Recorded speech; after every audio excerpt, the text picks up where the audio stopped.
കേരളം കാത്തിരുന്ന അഭിമാന പദ്ധതിക്ക് വിഴിഞ്ഞത്ത് സ്വപ്ന സാക്ഷാത്കാരമായി.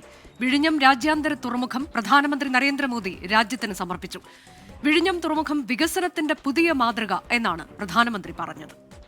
The Honorable Prime Minister of India, Shri Narendra Modi ji, to unveil the plaque marking the dedication of the Vizhinjam International Deepwater Multipurpose Seaport to the nation.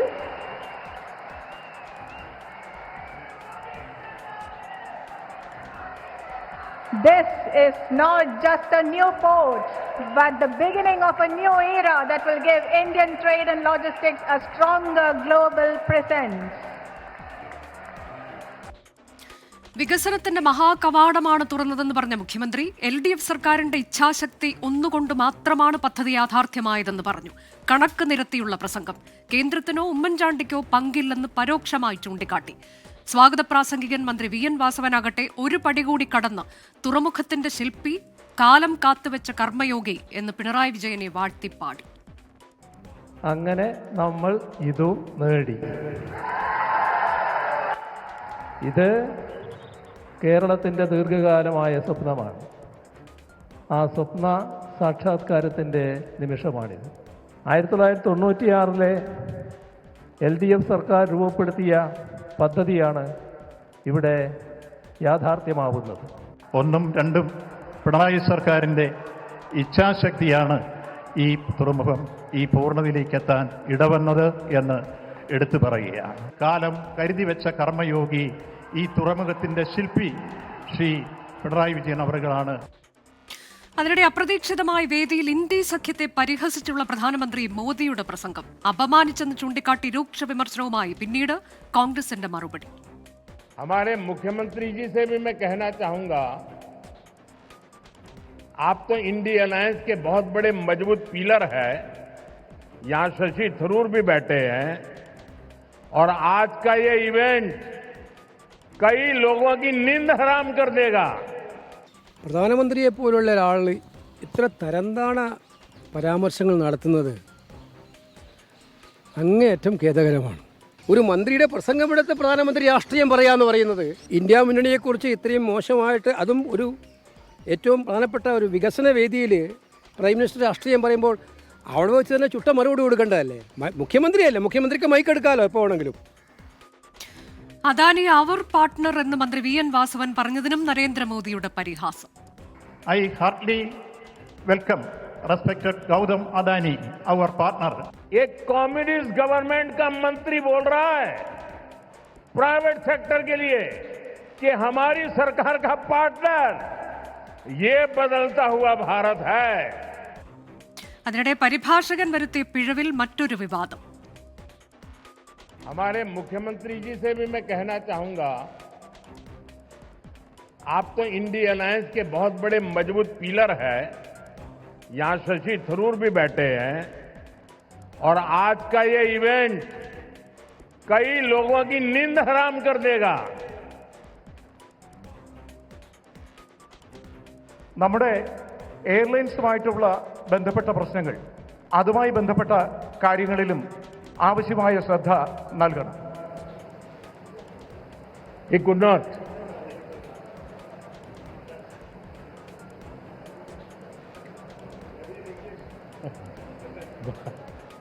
वाल message चला गया जहां जा रहा था.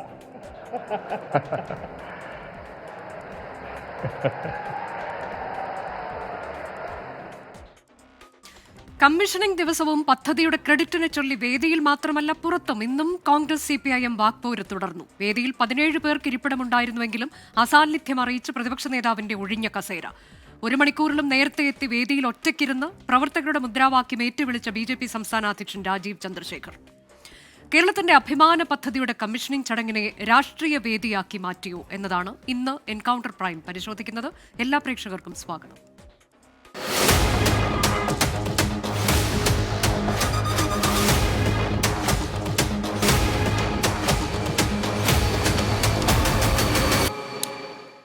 എൻകൗണ്ടർ പ്രൈമിൽ ഇന്നത്തെ അതിഥികൾ ശ്രീ രാജു പി നായർ, കോൺഗ്രസ് പ്രതിനിധി, ശ്രീ SK സജീഷ്, CPIM പ്രതിനിധി, അഡ്വക്കേറ്റ് ഉല്ലാസ് ബാബു, BJP പ്രതിനിധി എന്നിവരാണ്. ഞാൻ തുടങ്ങുന്നത് രാജു പി നായരിലാണ്. ശ്രീ രാജു പി നായർ, ഇന്നിപ്പോൾ ഒരു രാജ്യത്തിന്റെ സ്വപ്ന പദ്ധതി കമ്മീഷനിംഗ് നടത്തുന്ന ചടങ്ങിൽ ആ ഉദ്ഘാടന വേദിയിൽ നടന്ന പരിപാടികൾ, അതിൽ എന്തൊക്കെയാണ് നടന്നതെന്നൊരു സംക്ഷിപ്ത രൂപമാണ് നമ്മൾ തുടക്കത്തിൽ കണ്ടത്. ഇതൊരു രാഷ്ട്രീയ വേദിയാക്കി മാറ്റി എന്നൊരു അഭിപ്രായം താങ്കൾക്കുണ്ടോ? ഇത് കാണുമ്പോൾ എന്താണ് തോന്നുന്നത്? അല്ല, അത് രാഷ്ട്രീയ വേദിയാക്കി എന്നുള്ളതല്ല അഭിപ്രായം. രാഷ്ട്രീയം ഇല്ലാത്ത വേദിയാക്കി മാറ്റി എന്നുള്ളതാണ്. ആ രാഷ്ട്രീയം ഇല്ലാതെ ആയിപ്പോയത് CPM-ൻ്റെയാണ്. ഒന്ന് ആലോചിച്ച് നോക്കൂ. ലോകത്തിന് തന്നെ മുതൽക്കൂട്ടായ ഇന്ത്യയുടെ ഏറ്റവും വലിയ ഒരു ഗേറ്റ് വേ എന്ന് പറയാവുന്ന കേരളത്തിൻ്റെ അഭിമാന പദ്ധതി, അത് സമർപ്പിക്കുന്ന ഒരു ചടങ്ങിനെ ഇത്രമാത്രം അപമാനിച്ച ചടങ്ങ് വേറെ ഉണ്ടായിട്ടുണ്ടാവും? ഇത്രമാത്രം അപമാനിക്കാവോ? നരേന്ദ്രമോദി എന്ന് പറയുന്ന പ്രധാനമന്ത്രി ആവശ്യപ്പെടുന്നതനുസരിച്ച്, അവരുടെ രാഷ്ട്രീയ ഇംഗിതത്തിനനുസരിച്ച് തുള്ളുന്ന ഒരു സർക്കാരിനല്ലേ കണ്ടത്? പ്രധാനമന്ത്രിയുടെ ഓഫീസ് BJP-യുടെ സംസ്ഥാന പ്രസിഡന്റിനെ ഉൾപ്പെടുത്താൻ കഴിഞ്ഞാൽ അത് പറ്റില്ല എന്ന് പറയാൻ എന്താ ഈ സർക്കാരിൻ്റെ പേനയിൽ മഷി ഉണ്ടായിരുന്നില്ലേ? എന്താ പ്രധാനമന്ത്രി ഓഫീസിനോട് ഇത് സർക്കാരിൻ്റെ ചടങ്ങാണ്, എല്ലാ രാഷ്ട്രീയ പാർട്ടികളുടെയും സംസ്ഥാന പ്രസിഡന്റുമാരെ വിളിക്കുന്നെങ്കിൽ മാത്രമേ BJP-യുടെയും സംസ്ഥാന പ്രസിഡന്റ് വിളിക്കാൻ കഴിയുള്ളൂ, അതല്ലാതെ വിളിക്കാൻ കഴിയില്ല എന്ന് പറയാൻ പറ്റാത്ത ഏത് പ്രോട്ടോക്കോളാണ് ഉള്ളത്? സംസ്ഥാനത്തിൻ്റെ ചടങ്ങായിരുന്നില്ലേ? ആ സംസ്ഥാനത്തിൻ്റെ ചടങ്ങിൽ പ്രധാനമന്ത്രിയുടെയും BJP-യുടെയും ഇംഗിതത്തിനനുസരിച്ചുള്ള തുള്ളലാണ് അവിടെ നടന്നത്. ഒന്ന് ആലോചിച്ച് നോക്കൂ. ഇന്ത്യയുടെ പ്രധാനമന്ത്രി ഒരു സംസ്ഥാന സർക്കാരിൻ്റെ വേദിയിൽ വന്നിട്ട് ഈ ഇടതുപക്ഷത്തിൻ്റെ രാഷ്ട്രീയം അത് തീർന്നിരിക്കൂ, അത് ഇല്ലാതെ ആയിരിക്കുന്നു എന്ന് അദാനിയെ കോട്ട് ചെയ്ത്, വാസവൻ്റെ പ്രസംഗം കോട്ട് ചെയ്ത് പറഞ്ഞിട്ട് ഒരു ഉളുപ്പ് തോന്നുന്നില്ല എന്ന് പറഞ്ഞാൽ ഇവരൊക്കെ ഇടതുപക്ഷമാണോ? ഇവരെന്തായി മാറി എന്നുള്ളതിൻ്റെ ഏറ്റവും വലിയ ഉദാഹരണമല്ലേ? അദാനിക്ക് അദാനിക്ക് പോർട്ട് കൊടുത്തിട്ടുണ്ടെങ്കിൽ അത് കോൺട്രാക്ടറാണ്. ആ കോൺട്രാക്ടർ പണി തീർത്തിട്ടുണ്ട്, അതിനുള്ള പൈസ അല്ലെങ്കിൽ അതിനുള്ള കരാർ അയാളായിട്ടുണ്ട്. അതിനെ ഈ സംസ്ഥാനത്തിൻ്റെ പാർട്ട്ണറായിട്ട് വാസവൻ അവതരിപ്പിക്കുകയാണ്. അങ്ങനെ പണ്ട് ഓർമ്മയുണ്ടല്ലോ, മുഖ്യമന്ത്രി മറ്റേ ബലൂൺ ഉയർത്തിവിട്ടത്, അദാനിയുടെ ബലൂണാണ് ഉയർത്തിവിട്ടത്. അതിനുശേഷം നരേന്ദ്രമോദി അത് ഉയർത്തി പരിഹസിക്കുകയാണ്. എവിടെ പോയി CPM-ൻ്റെ രാഷ്ട്രീയം, അടിസ്ഥാനപരമായിട്ടുള്ള രാഷ്ട്രീയം? അതാണ് ഞാൻ എപ്പോഴും പറയാറുള്ളത്. ഇന്ന് CPM അല്ല ഈ സംസ്ഥാനത്തുള്ളത്, പിണറായിസ്റ്റുകൾ മാത്രമാണ്. അതാണ് സംഭവിച്ചത്. പിന്നെ നോക്കൂ, അവിടെ നിന്നുകൊണ്ട് ഒരു രാഷ്ട്രീയ പരാമർശം നടത്തുകയാണ്, ഒരു രാഷ്ട്രീയമാക്കി അതിനെ മാറ്റാണ്. ഇത്രമാത്രം ഒരു അല്പനായിട്ടുള്ളൊരു പ്രധാനമന്ത്രി ഇന്ത്യക്ക് ഉണ്ടായിപ്പോയില്ലേ? അല്പത്തരത്തിന് ഇതിനപ്പുറം വേറൊന്നുണ്ടോ? ഇന്ത്യയുടെ അഭിമാന പദ്ധതിയായിട്ട്, കേരളത്തിന് അഭിമാന പദ്ധതിയായിട്ട് നടക്കുന്ന ഒരു ചടങ്ങിൽ വെച്ച് അതിനകത്ത് രാഷ്ട്രീയമായ പകപോക്കൽ നടത്താൻ പാടുണ്ടോ? അപ്പോൾ അതല്ലേ ഞാൻ തുടക്കത്തിൽ ചോദിച്ചത്, ഒരു രാഷ്ട്രീയ വേദിയാക്കി മാറ്റിയോ എന്ന ചോദ്യം അവിടെയാണ് ഞാൻ ഉന്നയിച്ചത്. ശ്രീ രാജു പി നായർ, അനുജ, അത് രാഷ്ട്രീയമല്ല, അല്പത്തരമാണ്. അല്പത്തരത്തെ രാഷ്ട്രീയം എന്ന് വിളിക്കാൻ പറ്റുമോ? അതെങ്ങനെ അനുജ പറഞ്ഞത്? അല്പത്തരമാണ്. ഒരു ചടങ്ങിനകത്ത് പങ്കെടുക്കുന്ന താൻ ഏത് നിലവാരത്തിലുള്ള ആളാണെന്നും, താൻ അലങ്കരിക്കുന്ന പദവി എന്താണെന്നും, ആ ചടങ്ങ് എന്താണെന്നും, ആരുടെ ചടങ്ങാണെന്നുള്ളതും കൃത്യമായി ബോധ്യമില്ലാത്ത അല്പത്തരമല്ലേ? അല്പത്തരത്തിന് നിങ്ങൾ രാഷ്ട്രീയം എന്ന് വിളിച്ചാൽ രാഷ്ട്രീയം നോർമലൈസ് ചെയ്തു, ഈ അല്പത്തരം നോർമലൈസ് ചെയ്തു പോകില്ലേ? അതല്ലേ സംഭവിച്ചുകൊണ്ടിരിക്കുന്നത്. ഇങ്ങനത്തെ നെറികേട് ഈ രാജ്യത്ത് വന്നിട്ട് പറയുന്ന ഈ സംഘപരിവാറിന്റെ ഇത്തരത്തിലുള്ള നേതാക്കന്മാരെ നിങ്ങൾ രാഷ്ട്രീയം എന്ന് പറഞ്ഞ് നോർമലൈസ് ചെയ്യരുത്. അതാണ് ഞാൻ പറഞ്ഞത്. രാഷ്ട്രീയമല്ല അവിടെ നടന്നത്, രാഷ്ട്രീയമില്ലായ്മയാണ്. ആ ചടങ്ങിൽ നടന്നത് മുഴുവൻ ഇത്തരത്തിലുള്ള നെറികേടുകൾ. പിന്നെ പിണറായി വിജയൻ പ്രസംഗിക്കുകയാണ്. നോക്കൂ, ഒരല്പമെങ്കിലും മര്യാദ വേണ്ടേ? ഒരല്പം മര്യാദ വേണ്ടേ? അദ്ദേഹം പഠിച്ച സ്കൂളിൽ 2016 കഴിഞ്ഞിട്ട് പിന്നെ 2010 കഴിഞ്ഞ് പിന്നെ 2011 കഴിഞ്ഞ് പിന്നെ അദ്ദേഹം പഠിച്ചത് 2016 എന്നാണോ? ഉമ്മൻചാണ്ടിയുടെ ഒരു പേര് പറയാൻ പോലും അദ്ദേഹം VS അച്യുതാനന്ദൻ എന്ന് പറഞ്ഞു. അതിനകത്തൊക്കെ ഞങ്ങൾക്ക് കണ്ടസ്റ്റ് ചെയ്യാനുള്ള കാര്യങ്ങളുണ്ട്.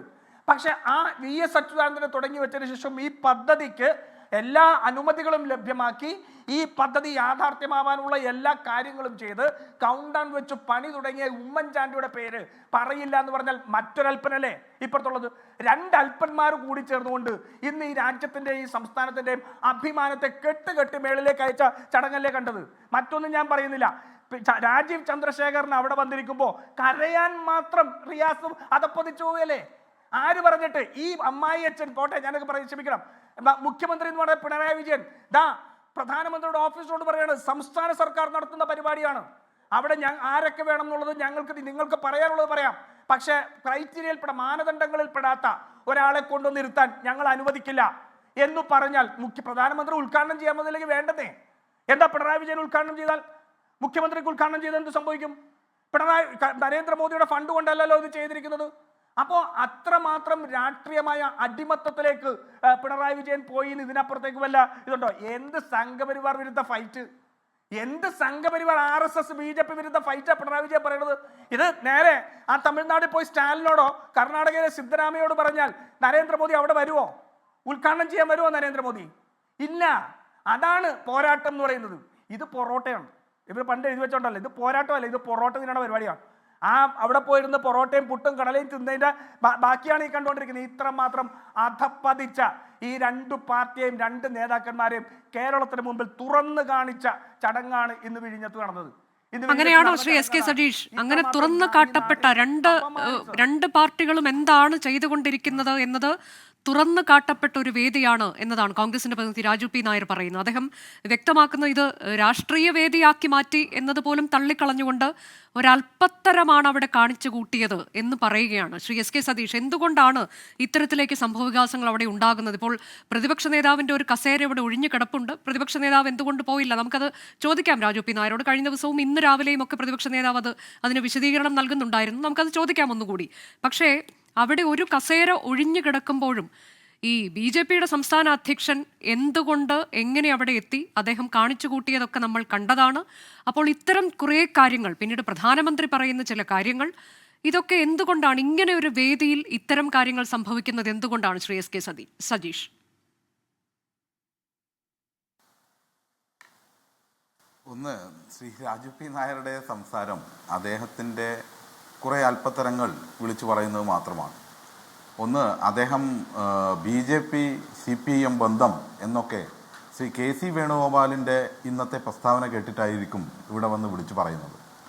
മോദിയുടെ ക്യാബിനറ്റിലേക്ക് നവനീത് സിംഗ് ബിറ്റു എന്ന് പറയുന്ന ഒരു മന്ത്രിയെ സംഭാവന ചെയ്തുകൊണ്ട് സ്വന്തം രാജ്യസഭാ സീറ്റ് 2 വർഷം കാലാവധിയുള്ള രാജ്യസഭാ സീറ്റ് ഒഴിഞ്ഞുകൊടുത്ത മഹാവ്യക്തിത്വമാണ് ശ്രീ KC വേണുഗോപാൽ. അദ്ദേഹമാണ് ഇപ്പോൾ പ്രധാനമന്ത്രി പറഞ്ഞ ഒരു പൊളിറ്റിക്കൽ വാചകത്തെക്കുറിച്ച് പറയുന്നത്. യഥാർത്ഥത്തിൽ എന്താണ് പറഞ്ഞതെന്ന് പ്രധാനമന്ത്രിക്കോ കേട്ടിരിക്കുന്ന ആളുകൾക്കോ മനസ്സിലായിട്ടില്ല എന്ന് നമുക്കത് കേട്ടാലറിയാം. ഇപ്പോൾ ശ്രീ പിണറായി വിജയൻ ഇന്ത്യ സഖ്യത്തിൻ്റെ ആളാണ്, ശശി തരൂരും ഇവിടെ ഇരിക്കുന്നു. അത് പലരെയും അലോസരപ്പെടുത്തും. ആരെയാണ് അലോസരപ്പെടുത്തുക? ഇന്ത്യ സഖ്യം എന്ന് കേൾക്കുമ്പോൾ അലോസരപ്പെടുന്നത് BJPയുടെ ആളുകൾക്കാണ്. സ്വന്തം കാര്യമായിരിക്കും അദ്ദേഹം ഒരു ട്രോൾ രൂപേണ സ്വയം പറഞ്ഞത്. അതിനപ്പുറത്തേക്കൊന്നുമില്ല. അങ്ങനെ ഒരു കാര്യം പറഞ്ഞിട്ട് അതിന് മറുപടി പറഞ്ഞില്ല. അങ്ങനെ മറുപടി പറയാൻ വേണ്ടി കഴിയില്ല. KC വേണുഗോപാലിനും അറിയാം, ഇവിടെ ഇരിക്കുന്ന കോൺഗ്രസ് പ്രതിനിധിക്കും അറിയാം. അവിടെ പ്രോട്ടോകോൾ പ്രകാരമാണ് രാജ്യത്തിൻ്റെ പ്രധാനമന്ത്രി അഭിസംബോധന ചെയ്തു കഴിഞ്ഞാൽ പിന്നീട് ആർക്കും ആ ചടങ്ങിൽ സംസാരിക്കാൻ വേണ്ടി കഴിയില്ല. അത്തരം കാര്യങ്ങളെല്ലാം നമുക്കറിയാവുന്ന കാര്യമാണ്. പിന്നെ ജനങ്ങളെ തെറ്റിദ്ധരിപ്പിക്കാൻ വേണ്ടി, വിവാദങ്ങൾ ഉണ്ടാക്കാൻ വേണ്ടി പലതും വിളിച്ചു പറയുക എന്നതിനപ്പുറത്തേക്ക് അതിനൊന്നും കാണേണ്ട കാര്യമില്ല. BJPയെ തന്നെ കുറിച്ചാണ് പറഞ്ഞത് എന്നതാണോ താങ്കൾക്കുണ്ടായ ബോധ്യം ശ്രീ എസ് കെ സതീഷ്? ഈ ചടങ്ങ് പലരെയും ബുദ്ധിമുട്ടിലാക്കും എന്ന് അദ്ദേഹം പറയുമ്പോൾ, ഈ ഇന്ത്യ മുന്നണിയുടെ ഏറ്റവും കരുത്തനായ നേതാവാണ് പിണറായി വിജയൻ എന്ന് പറയുന്നു, ശശി തരൂർ ഇവിടെ ഇരിപ്പുണ്ട് എന്ന് പറയുന്നു, ഇത് അദാനിയുടെ ഒരു ചടങ്ങാണ്. ആരെക്കുറിച്ചാണ് അദ്ദേഹം പറയുന്നത് എന്നത് പരോക്ഷമായി തന്നെ എല്ലാവർക്കും ബോധ്യപ്പെടുന്നതല്ലേ സജീഷ്?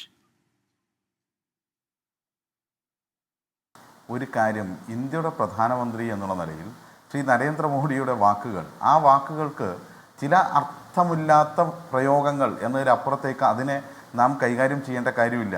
അദ്ദേഹം അങ്ങനെ പറഞ്ഞുപോയി. അദ്ദേഹം അതിലും ഗുരുതരമായ കാര്യങ്ങളും പലപ്പോഴും പറയുന്നതാണ്. അതിൽ ഒരു പ്രശസ്തിയുണ്ട് എന്ന് മലയാളികൾക്കാർക്കും തോന്നിയിട്ടില്ല. അല്ല, അങ്ങനെ പറയേണ്ടുന്ന ഒരു വേദിയാണ്. അപ്പോൾ ആ പറയുന്നതിൽ ഒരു കുഴപ്പവുമില്ല എന്ന് താങ്കൾ പറയുകയാണ് എസ് കെ സജീഷ്? പറയുന്നതിൽ ഒരു കുഴപ്പമില്ല എന്നല്ല ഞാൻ പറഞ്ഞത്. താങ്കൾ ഞാൻ പറഞ്ഞ വാചകങ്ങൾ തന്നെ ശ്രദ്ധിച്ചാലറിയാം. അതും അതിലപ്പുറവും പറയുന്ന ആളാണ് നരേന്ദ്രമോദി, ഇന്ത്യയുടെ പ്രധാനമന്ത്രി എന്ന് നമുക്കറിയാം. അതിൽ ചുറ്റിക്കറങ്ങി നമ്മൾ വിവാദങ്ങൾ ഉണ്ടാക്കി പോകുന്നതിലപ്പുറത്തേക്ക് ആ വേദിയിൽ വെച്ച് മറുപടി പറയാമോ എന്ന് ചോദിച്ചാൽ പ്രോട്ടോകോൾ പ്രകാരം അങ്ങനെ മറുപടി പറയാൻ വേണ്ടി പറ്റില്ല. ഇനി മൈക്കെടുത്ത് അങ്ങനെ മറുപടി പറയണമെങ്കിൽ അവിടെ ശശി തരൂർ MP-യും അതുപോലെ തന്നെ വിൽസൻ്റെ MLA ഒക്കെ ഉണ്ടായിരുന്നല്ലോ, അവർക്ക് അങ്ങ് മറുപടി പറയാമായിരുന്നു. ഇതെല്ലാം ജനങ്ങളെ ഈ പറഞ്ഞ നമ്മുടെ രാജ്യത്തിനും കേരളത്തിന് അഭിമാനകരമായ, രാജ്യത്തിന് കേരളം സംഭാവന ചെയ്യുന്ന അഭിമാനകരമായ ഒരു വികസന നേട്ടത്തിൻ്റെ ശോഭ കെടുത്താൻ വേണ്ടിയുള്ള വിവാദങ്ങൾ സൃഷ്ടിക്കലാണ്. അതായത് ഇപ്പോൾ കോൺഗ്രസിന്റെ ഭാഗത്തു നിന്നൊക്കെ രൂക്ഷ വിമർശനം. ശ്രീ എസ് കെ സജീഷ്, ഞാനൊന്ന് ഇടപെടുകയാണ്. കോൺഗ്രസിന്റെ ദേശീയ നേതൃത്വത്തിൽ നിന്ന് ഇപ്പോൾ ഇത്തരം ഒരു പരാമർശം പ്രധാനമന്ത്രി നടത്തിയതിൽ രൂക്ഷ വിമർശനം വന്നിട്ടുണ്ട്. പവൻ ഖേര ആദ്യം പ്രതികരിക്കുന്നു. എക്സിലാണ് അദ്ദേഹത്തിന്റെ പ്രതികരണം വന്നത്. നിലവിലെ ഒരു സാഹചര്യം എന്താണ്? പ്രതിപക്ഷം സർക്കാരിനൊപ്പം നിൽക്കുമ്പോൾ ഇവിടെ വന്ന് ഇത്തരത്തിലേക്ക് പറയുന്നത് ശത്രുക്കൾക്ക് ചിരിക്കാൻ ഒരു അവസരം നൽകുകയാണ് എന്നാണ് പവൻ ഖേര പറഞ്ഞത്. പിന്നീട് KC വേണുഗോപാൽ പറഞ്ഞ കാര്യം ഇപ്പോൾ ഈ ചർച്ചയുടെ തുടക്കത്തിൽ ഞാൻ കാണിക്കുകയും ചെയ്തല്ലോ. ഇത് ഇങ്ങനെ പറയാൻ ഉള്ള എന്ത് സാഹചര്യമാണ് ഈ വേദിയിൽ, പ്രത്യേകിച്ച് ഈ വിഴിഞ്ഞത്തിന്റെ ഒരു വേദിയിൽ ഇങ്ങനെ പറയാനുള്ള ഒരു സാഹചര്യം? മാത്രമല്ല ഇപ്പോഴത്തെ ഒരു നിലവിലെ നമ്മൾ രാജ്യം അഭിമുഖീകരിക്കുന്ന മറ്റൊരു സാഹചര്യം കൂടി ഉണ്ടല്ലോ. അപ്പോൾ വന്ന് ഇങ്ങനെ ഒരു വർത്തമാനം പറയുന്നതിൽ ഇപ്പൊ CPIM-ന് അതിൽ ഒരു പ്രതിഷേധവുമില്ല, അതിലൊരു വിമർശനവുമില്ല എന്നാണോ താങ്കൾ പറയുന്നത്? അല്ലല്ലോ, ഇത്തരം കാര്യങ്ങളിൽ വിമർശനമുണ്ട്. താങ്കൾ ഉന്നയിച്ച ഇനി താങ്കൾ ഇടപെടില്ല എന്ന് കരുതുകയാണ്. കാരണം എനിക്ക് കാര്യങ്ങൾ കൃത്യമായി പറഞ്ഞ് അവസാനിപ്പിക്കാൻ വേണ്ടി കഴിയണം. അതുകൊണ്ടാണ് അതിൻ്റെ ഇടയിൽ താങ്കൾ ഞാൻ പറയുന്ന കാര്യങ്ങൾ പൂർണ്ണമായും കേൾക്കുകയാണെങ്കിൽ ഇതിൻ്റെ ഇടയിൽ ഇടപെടേണ്ടി വരില്ല എന്നെനിക്ക് തോന്നുകയാണ്. ഒന്ന് മറ്റൊന്നും പറയാനില്ലാത്തതുകൊണ്ടാണ് അവരിത്തരം ചെയ്തികളെല്ലാം ചെയ്തുകൊണ്ടിരിക്കുന്നത്. അതിൽ ശക്തമായ വിമർശനമുണ്ട്. താങ്കൾ തന്നെ പറഞ്ഞ പെഹൽഗാമിലുണ്ടായ ആക്രമണം ഉൾപ്പെടെയുള്ള കാര്യങ്ങൾ കേരളത്തിൻ്റെ മുഖ്യമന്ത്രി തൻ്റെ പ്രസംഗത്തിൽ പരാമർശിച്ചു. എന്നാൽ പ്രധാനമന്ത്രി അത്തരം പരാമർശങ്ങൾ നടത്തിയിട്ടില്ല. അത്തരം പരാമർശങ്ങളൊന്നും നടത്താതെ അദ്ദേഹത്തിൻ്റെ പ്രസംഗം കടന്നുപോയി എന്ന് മാത്രമല്ല, അദ്ദേഹത്തിന് കൂടുതലൊന്നും പറയാൻ കഴിയാത്തത്, ഇത്തരം ചില ആക്ഷേപങ്ങളൊക്കെ ഉന്നയിച്ച് പോകേണ്ടി വരുന്നത് എന്തുകൊണ്ടാണ്? ഈ പദ്ധതിയുമായി ബന്ധപ്പെട്ട് ₹1 ചിലവ് കേന്ദ്ര സർക്കാരിനില്ല എന്നതിൻ്റെ ഒരു കുറ്റബോധമായിരിക്കും. അദ്ദേഹം പറയേണ്ടിയിരുന്നത് ഈ പദ്ധതിയുമായി ബന്ധപ്പെട്ട് കേരളത്തിലെ സർക്കാർ 5370.86 കോടി രൂപ മുടക്കുന്നു. അദാനി ഇതുമായി ബന്ധപ്പെട്ട് 2497 കോടി രൂപ മുടക്കുന്നു. കേന്ദ്ര സർക്കാരിനെ സംബന്ധിച്ചിടത്തോളം കേന്ദ്ര സർക്കാർ 818 കോടി രൂപ വയബിലിറ്റി ഗ്യാപ്പ് ഫണ്ടായി രാജ്യത്തെല്ലായിടത്തും പദ്ധതികൾക്ക് നഷ്ടമുണ്ടാകാതിരിക്കാൻ അനുവദിക്കുന്ന ഫണ്ട് അനുവദിക്കുന്നു. അവിടെയെല്ലാം അത് സൗജന്യമായി നൽകുന്നതാണെങ്കിൽ ഇവിടെ നമ്മൾ തിരിച്ചടയ്ക്കേണ്ട ഏതാണ്ട് ഈ തുക വലിയ തോതിൽ പലിശ അടക്കം തിരിച്ചടയ്ക്കേണ്ട ഒരു വായ്പയായി നൽകുന്നു. ഒരു പക്ഷേ അദ്ദേഹത്തിന് ഒരു മനസാക്ഷി കുത്തുണ്ടാകും. ഈ കേരളത്തിൽ വന്ന് നിൽക്കുമ്പോൾ മലയാളികൾക്ക് വേണ്ടി ഒന്നും ചെയ്തില്ല, ഇനി ആ വായ്പ മാറ്റി ഇത് കേരളം തിരിച്ചു തരണ്ട എന്നെങ്കിലും പറയേണ്ടിയിരുന്നു. അത് പറയാതിരുന്നതിൻ്റെ പ്രയാസം, അല്ലെങ്കിൽ അത് പറയാതെ മലയാളികളെ വഞ്ചിച്ചതിൻ്റെ പ്രയാസം കൊണ്ടായിരിക്കും അദ്ദേഹം പലതും വിളിച്ചു പറയുന്നത്.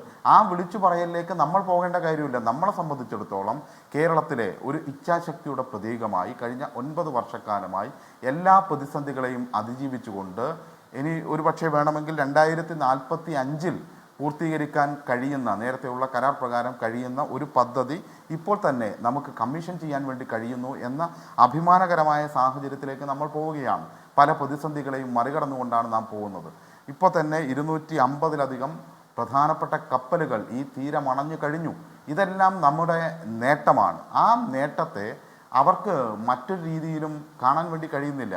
അതിൽ അവർക്ക് ഏതെങ്കിലും രീതിയിൽ തങ്ങളുടെ ഏതെങ്കിലും പങ്ക് വ്യക്തമാക്കാൻ വേണ്ടി കഴിയുന്നില്ല. അതുകൊണ്ട് സ്വാഭാവികമായും അവരുടെ സംസാരങ്ങൾക്കകത്ത്, അത് UDF-ന്റെ ആയാലും BJP-യുടെ ആയാലും സംസാരത്തിൻ്റെ അകത്ത് ഇത്തരത്തിലുള്ള പരസ്പര വിരുദ്ധമായ കാര്യങ്ങളുണ്ടാകും. ആളുകൾക്ക് മനസ്സിലാകാത്ത കാര്യങ്ങളുണ്ടാകും. ആളുകൾ പ്രതിഷേധിക്കേണ്ട കാര്യമുണ്ടാകും. ഒരിക്കലും പറയേണ്ടാത്ത രാഷ്ട്രീയം ഉണ്ടാകും. അതുകൊണ്ടാണ് ഒരുപക്ഷെ BJP-യുടെ അധ്യക്ഷൻ ഇവിടെ നേരത്തെ സൂചിപ്പിച്ചല്ലോ, നേരത്തെയും ഇത് മോദിയുടെ കാലത്തെ ഒരു അനുഭവമാണ്. നേരത്തെ അടൽ ബിഹാരി വാജ്പേയി ഇന്ത്യയുടെ പ്രധാനമന്ത്രി ആയിരിക്കുമ്പോൾ അദ്ദേഹത്തിൻ്റെ കാലത്ത് ഇങ്ങനെ ഉണ്ടായിരുന്നില്ല. അന്ന് ശ്രീ PS ശ്രീധരൻപിള്ളയും CKP പത്മനാഭനും ഒക്കെ BJP-യുടെ പ്രസിഡൻ്റായിരുന്നിട്ടുണ്ട് കേരളത്തിൽ. അവരെ കൂട്ടിക്കൊണ്ടുപോയി പ്രധാനമന്ത്രിയുടെ പ്രോട്ടോകോൾ പ്രകാരം അതിൽ ഉൾപ്പെടുത്തി ലിസ്റ്റ് താഴോട്ട് അയച്ചു തരുന്ന സാഹചര്യമൊന്നും ഉണ്ടായിട്ടില്ല. എന്നാൽ നേരത്തെ നമുക്ക് ഓർമ്മയുണ്ട്, മെട്രോ ഉദ്ഘാടനത്തിൻ്റെ സമയത്ത് കുമ്മനം രാജശേഖരനെ കൊണ്ടുവരുന്നു, കൂടെ ഇരുത്തുന്നു. പാവം, എനിക്ക് തോന്നുന്നത് BJP-യുടെ അധ്യക്ഷന്മാരെ കേരളത്തിൽ വഷളാക്കി ജനങ്ങളുടെ മുന്നിൽ അവതരിപ്പിക്കാൻ മോദിക്ക് എന്തോ താല്പര്യമുണ്ടോ എന്ന് തോന്നിപ്പോകും. കാരണം ഇപ്പോൾ നേരത്തെ രാജു പി നായർ ചോദിച്ചൊരു ചോദ്യമുണ്ട്, ഇവിടെ സംസ്ഥാന സർക്കാരിന് ഒരു സേയും ഇല്ലേ എന്നതാണ്. സംസ്ഥാന സർക്കാരിന് പറയാമല്ലോ, ഒരു നിർദ്ദേശം എന്ന രീതിയിലെങ്കിലും മുന്നോട്ട് വയ്ക്കാനുള്ള തരത്തിൽ ഈ കാര്യത്തിൽ സേ ഇല്ല എന്നതാണോ രാജു പി നായരുടെ ചോദ്യമാണ്. ഒരു കാര്യം, ബാലിശമായ വാദങ്ങൾ ഉന്നയിച്ചുകൊണ്ട് ആളുകളുടെ മുന്നിൽ കാര്യങ്ങൾ അവതരിപ്പിക്കാൻ വേണ്ടി കഴിയും. അതിൽ നല്ല മിടുക്കനാണ് ശ്രീ രാജു പി നായർ. ആ കാര്യത്തിൽ എനിക്ക് തർക്കമില്ല.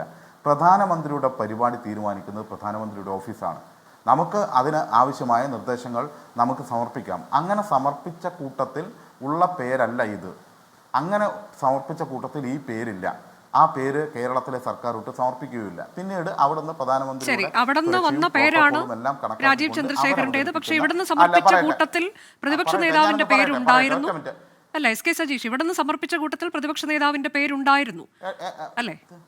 തീർച്ചയായും ഞാൻ പറയട്ടെ, അതൊന്ന് പൂർത്തീകരിച്ചോട്ടെ. പക്ഷെ അത്തരത്തിലല്ല വി എൻ വാസവനൊക്കെ പറഞ്ഞത്. നമ്മൾ കഴിഞ്ഞ ദിവസങ്ങളിലും ചർച്ച ചെയ്തതാണ്. വി എൻ വാസവനൊക്കെ പറഞ്ഞത് ഇത് ഞങ്ങളുടെ പരിപാടിയാണ്, അത് എന്തിനാണ് പ്രതിപക്ഷ നേതാവിനെ വിളിക്കുന്നത് എന്ന തരത്തിൽ ആദ്യം പ്രതികരിച്ചു. പിന്നീട് അതൊക്കെ മലക്കം മറിഞ്ഞ് മറ്റൊരു പ്രതികരണം നടത്തുന്നത് നമ്മൾ കണ്ടതാണ്. അതവിടെ നിൽക്കട്ടെ. ഞാൻ താങ്കളിലേക്ക് എത്താം. അഡ്വക്കേറ്റ് ഉല്ലാസ് ബാബു, ഈ വിഴിഞ്ഞം പദ്ധതിയുമായി ബന്ധപ്പെട്ട അല്ല ഞാൻ വരാം വിഴിഞ്ഞം പദ്ധതി ഞാൻ വരാം എസ് കെ സജീഷ്, ഞാൻ വരാം താങ്കളിലേക്ക്, ഞാൻ വരാം. അഡ്വക്കേറ്റ് ഉല്ലാസ് ബാബു, ഇപ്പോ വിഴിഞ്ഞം പദ്ധതിയുടെ ഒരു തരത്തിലും അതിൽ ഒരു ക്രെഡിറ്റും ഏറ്റെടുക്കാനില്ല എന്നുള്ള ഘട്ടം വരുമ്പോഴാണോ പ്രധാനമന്ത്രി നരേന്ദ്രമോദി, ഞാൻ താങ്കളിലേക്ക് വരാം എസ് കെ സജീഷ്, ഞാൻ ഇതിന് മറുപടി പറയാൻ താങ്കളിലേക്ക് വരാം. അല്ല ഞാൻ വരാം താങ്കളിലേക്ക്. അഡ്വക്കേറ്റ് ഉല്ലാസ് ബാബു, താങ്കളുടെ ഊഴമാണ്. അതായത് ഒരു ക്രെഡിറ്റ് പോലും ഇതിൽ പറയാൻ എടുക്കാനില്ല എന്നുള്ള ഘട്ടം വരുമ്പോഴാണോ ഇത്തരത്തിലേക്കുള്ള രാഷ്ട്രീയം പറഞ്ഞുകൊണ്ട് ഇന്ത്യ അലയൻസിനെ കുറിച്ച് പറയുന്നു, അതുപോലെ തന്നെ ഈ അവർ പാർട്ട്ണർ എന്ന് പറയുന്ന സ്വാഗത പ്രാസംഗികന്റെ ആ ഒരു വാക്കെടുത്തുകൊണ്ട് മറ്റു ചില കാര്യങ്ങൾ പറയുന്നു. ഇതിങ്ങനെ ഒരു വേദിയിൽ ഈ വിഴിഞ്ഞം പദ്ധതി എന്നുള്ളത് നമ്മുടെ രാജ്യത്ത് തന്നെ അഭിമാന പദ്ധതിയാണ് എന്ന് പ്രധാനമന്ത്രി തന്നെ പറയുന്നുണ്ട്. ആ വേദിയിൽ പറയേണ്ടുന്ന കാര്യങ്ങളാണോ ഇതൊക്കെ? അഡ്വക്കേറ്റ് ഉല്ലാസ് ബാബു. അനുജ, നമ്മളൊരു കാര്യം മനസ്സിലാക്കേണ്ടത്, ഇന്ന് ഒരു പക്ഷേ കേരളം കൈവരിച്ചിരിക്കുന്നത് അത്രയും വലിയ പദ്ധതിയുടെ വിജയത്തിൻ്റെ തുടക്കം കുറിക്കലാണ്. അത് പരിപൂർണമായിട്ട് കേരളത്തിൻ്റെ ഭാവിയിലുള്ള സാമ്പത്തികപരമായ, തൊഴിൽപരമായിട്ടുള്ള, ടൂറിസപരമായിട്ടുള്ള നിരവധി മേഖലകളിൽ കേരളത്തിന് വളരാനും കേരളത്തിൻ്റെ സാമ്പത്തിക അവസ്ഥയൊക്കെ വളർന്നു വരാനുള്ള വലിയൊരു സാഹചര്യമുണ്ട്. 34 വർഷക്കാലം അത് നമ്മൾ ഇത്രയും കാലമായിട്ട് 34 വർഷമായിട്ട് ഇതിൻ്റെ പിന്നാലെ കിടന്ന് നടക്കേണ്ടി വന്നു. കേരളത്തിൻ്റെ ഇക്കോസിസ്റ്റം അങ്ങനെ ആയതുകൊണ്ടാണോ എന്താണെന്ന് അറിയില്ല. വിവിധ രാഷ്ട്രീയ പാർട്ടികൾ ഭരിച്ചിരുന്ന കേരളത്തിൽ LDF UDF മാറി വന്ന് 34 വർഷത്തോളം വൈകി എന്നുണ്ടെങ്കിൽ തന്നെ ഇപ്പോൾ അത് പ്രാവർത്തികമാക്കി എന്നുള്ളത് കൊണ്ട് ഭാവി വരുന്ന തലമുറയ്ക്കടക്കമുള്ള ആളുകൾക്ക് ഏറ്റവും വിജയകരമായിട്ടുള്ള ഒരു പദ്ധതി തന്നെയാണ്. 100% അത് ഗംഭീരമായി മുന്നോട്ട് പോകട്ടെ. അതിനെ പോസിറ്റീവായിട്ട് തന്നെ എടുക്കുന്നു. അനുജ ഈ ചർച്ചയ്ക്ക് മുൻപേ ചോദിച്ച കുറച്ച് ചോദ്യങ്ങളുണ്ട്. എന്താണ് പ്രധാനമന്ത്രി പറഞ്ഞ കാര്യങ്ങൾ, അത് ഇന്ത്യ സഖ്യത്തെക്കുറിച്ച് പറഞ്ഞ കാര്യങ്ങൾ, അവർ പാർട്ട്ണർ എന്ന അദാനിയെക്കുറിച്ച് പറഞ്ഞ കാര്യങ്ങൾ, അല്ലെങ്കിൽ പരിഭാഷകൻ്റെ വിഷയം ഇത്യാദി കാര്യങ്ങളൊക്കെ ഞാൻ അതിലൊത്തൊന്ന് ഒറ്റ വരിയിൽ മറുപടി പറഞ്ഞാൽ അതിനകത്ത് നമ്മളതിന് വേറൊരു രീതിയിൽ കൃത്യമായിട്ട് കാണാം. നമ്മൾ അതിന് വിമർശനാത്മകമായ രീതിയിലല്ലാതെ ഒരു കാര്യം ഒന്ന് കണ്ടു നോക്കൂ. എന്താണ് പ്രധാനമന്ത്രി പറയുന്നത്? പ്രധാനമന്ത്രി പറഞ്ഞത് ഇന്ത്യ സഖ്യത്തിൻ്റെ ഭാഗമായിട്ടുള്ള ശ്രീ പിണറായി വിജയൻ മുഖ്യമന്ത്രി ഓഫ് കേരളയും അതേപോലെ തന്നെ ശ്രീ ശശി തരൂരും ഇവിടെ ഇരിപ്പുണ്ട്. പക്ഷേ ഈ വികസനം ഇത് ഒരുമിച്ച് നിന്നുകൊണ്ടുള്ള ഈ ഒരു വികസനം കാണുമ്പോൾ ഒരു പക്ഷേ പലരുടെയും ഉറക്കം കെട്ടേക്കാം എന്ന് പറയപ്പെടുന്നുണ്ടെങ്കിൽ അതിൽ 2015 ബഹുമാനനായിട്ടുള്ള ഉമ്മൻചാണ്ടി ഇതിൽ കരാറുമായി ബന്ധപ്പെട്ട് പോയ സമയത്ത്, കരാറെടുക്കാൻ ആരും വരാതിരുന്ന സമയത്ത്, അന്നത്തെ തുറമുഖ വകുപ്പ് മന്ത്രിയായിട്ടുള്ള ശ്രീ ബാബു പലതരത്തിൽ ശ്രമിച്ചിട്ട് നടക്കാതെ വന്ന സമയത്ത്, അദാനി ഇത് ഏറ്റെടുക്കാൻ ശ്രമിച്ച സമയത്ത്, അദാനിയോട് ഒക്കെ പറഞ്ഞ് തിരിച്ച് ഡൽഹിയിൽ നിന്ന് കേരളത്തിൽ വന്ന സമയത്ത് അത് നടക്കില്ല എന്ന് സോണിയയും രാഹുലും പറഞ്ഞ സമയത്ത് ഈ കേരള ജനതയ്ക്ക് വേണ്ടിയിട്ട് ഉമ്മൻചാണ്ടി എടുത്തൊരു സ്ട്രെയിൻ ഉണ്ട് അതിനകത്ത്. അത് അദാനിക്ക് തന്നെ കൊടുക്കാൻ തീരുമാനിക്കും. അതിനുശേഷം കോൺഗ്രസിൽ ഉമ്മൻചാണ്ടിക്ക് ഡൽഹിക്ക് പോലും പോകാൻ പറ്റാത്ത സാഹചര്യം ഉണ്ടാവുകയൊക്കെ ചെയ്തു. അപ്പോൾ അങ്ങനെ പോലും അദാനിക്കെതിരെ വലിയ തർക്കമുണ്ടാക്കി ഇത് നടപ്പിലാക്കാതിരിക്കാൻ ആഗ്രഹിക്കുന്ന ഒരു വലിയ വിഭാഗമുണ്ട് എന്നുള്ള ബോധ്യത്തിൻ്റെ അടിസ്ഥാനത്തിൽ അതൊക്കെ മറന്നുകൊണ്ട് ഒരുമിച്ച് ഇന്നത് മുന്നോട്ട് പോകുന്ന സമയത്ത് പലരുടെയും ഉറക്കം കെടുത്തുന്നുണ്ടാകാം എന്ന് പറയുന്നതിൽ ആ സെൻസിൽ നിങ്ങളൊന്ന് എടുത്തു നോക്കൂ. രണ്ടാമത്തെ കാര്യം PPP-യുമായി അദാനിയുമായി ബന്ധപ്പെട്ട് മുന്നോട്ട് അനുജഭായി ഞാനൊന്ന് പറഞ്ഞു. അത് കഴിഞ്ഞ് രണ്ടാമത്തെ ഒരു കാര്യമുള്ളത് എന്താണ്? അല്ല, ഇന്ത്യ സഖ്യത്തിൻ്റെ പലരും എന്ന് പറഞ്ഞാൽ രാഹുൽ മുതലുള്ള പലർക്കും ഉറക്കം കെട്ടിട്ടുണ്ടാകാം എന്നായിരിക്കാം അദ്ദേഹം ഉദ്ദേശിക്കുന്നത് എനിക്ക് തോന്നുന്നു. എനിക്കറിയില്ല, അദ്ദേഹം പേര് പറഞ്ഞില്ലല്ലോ.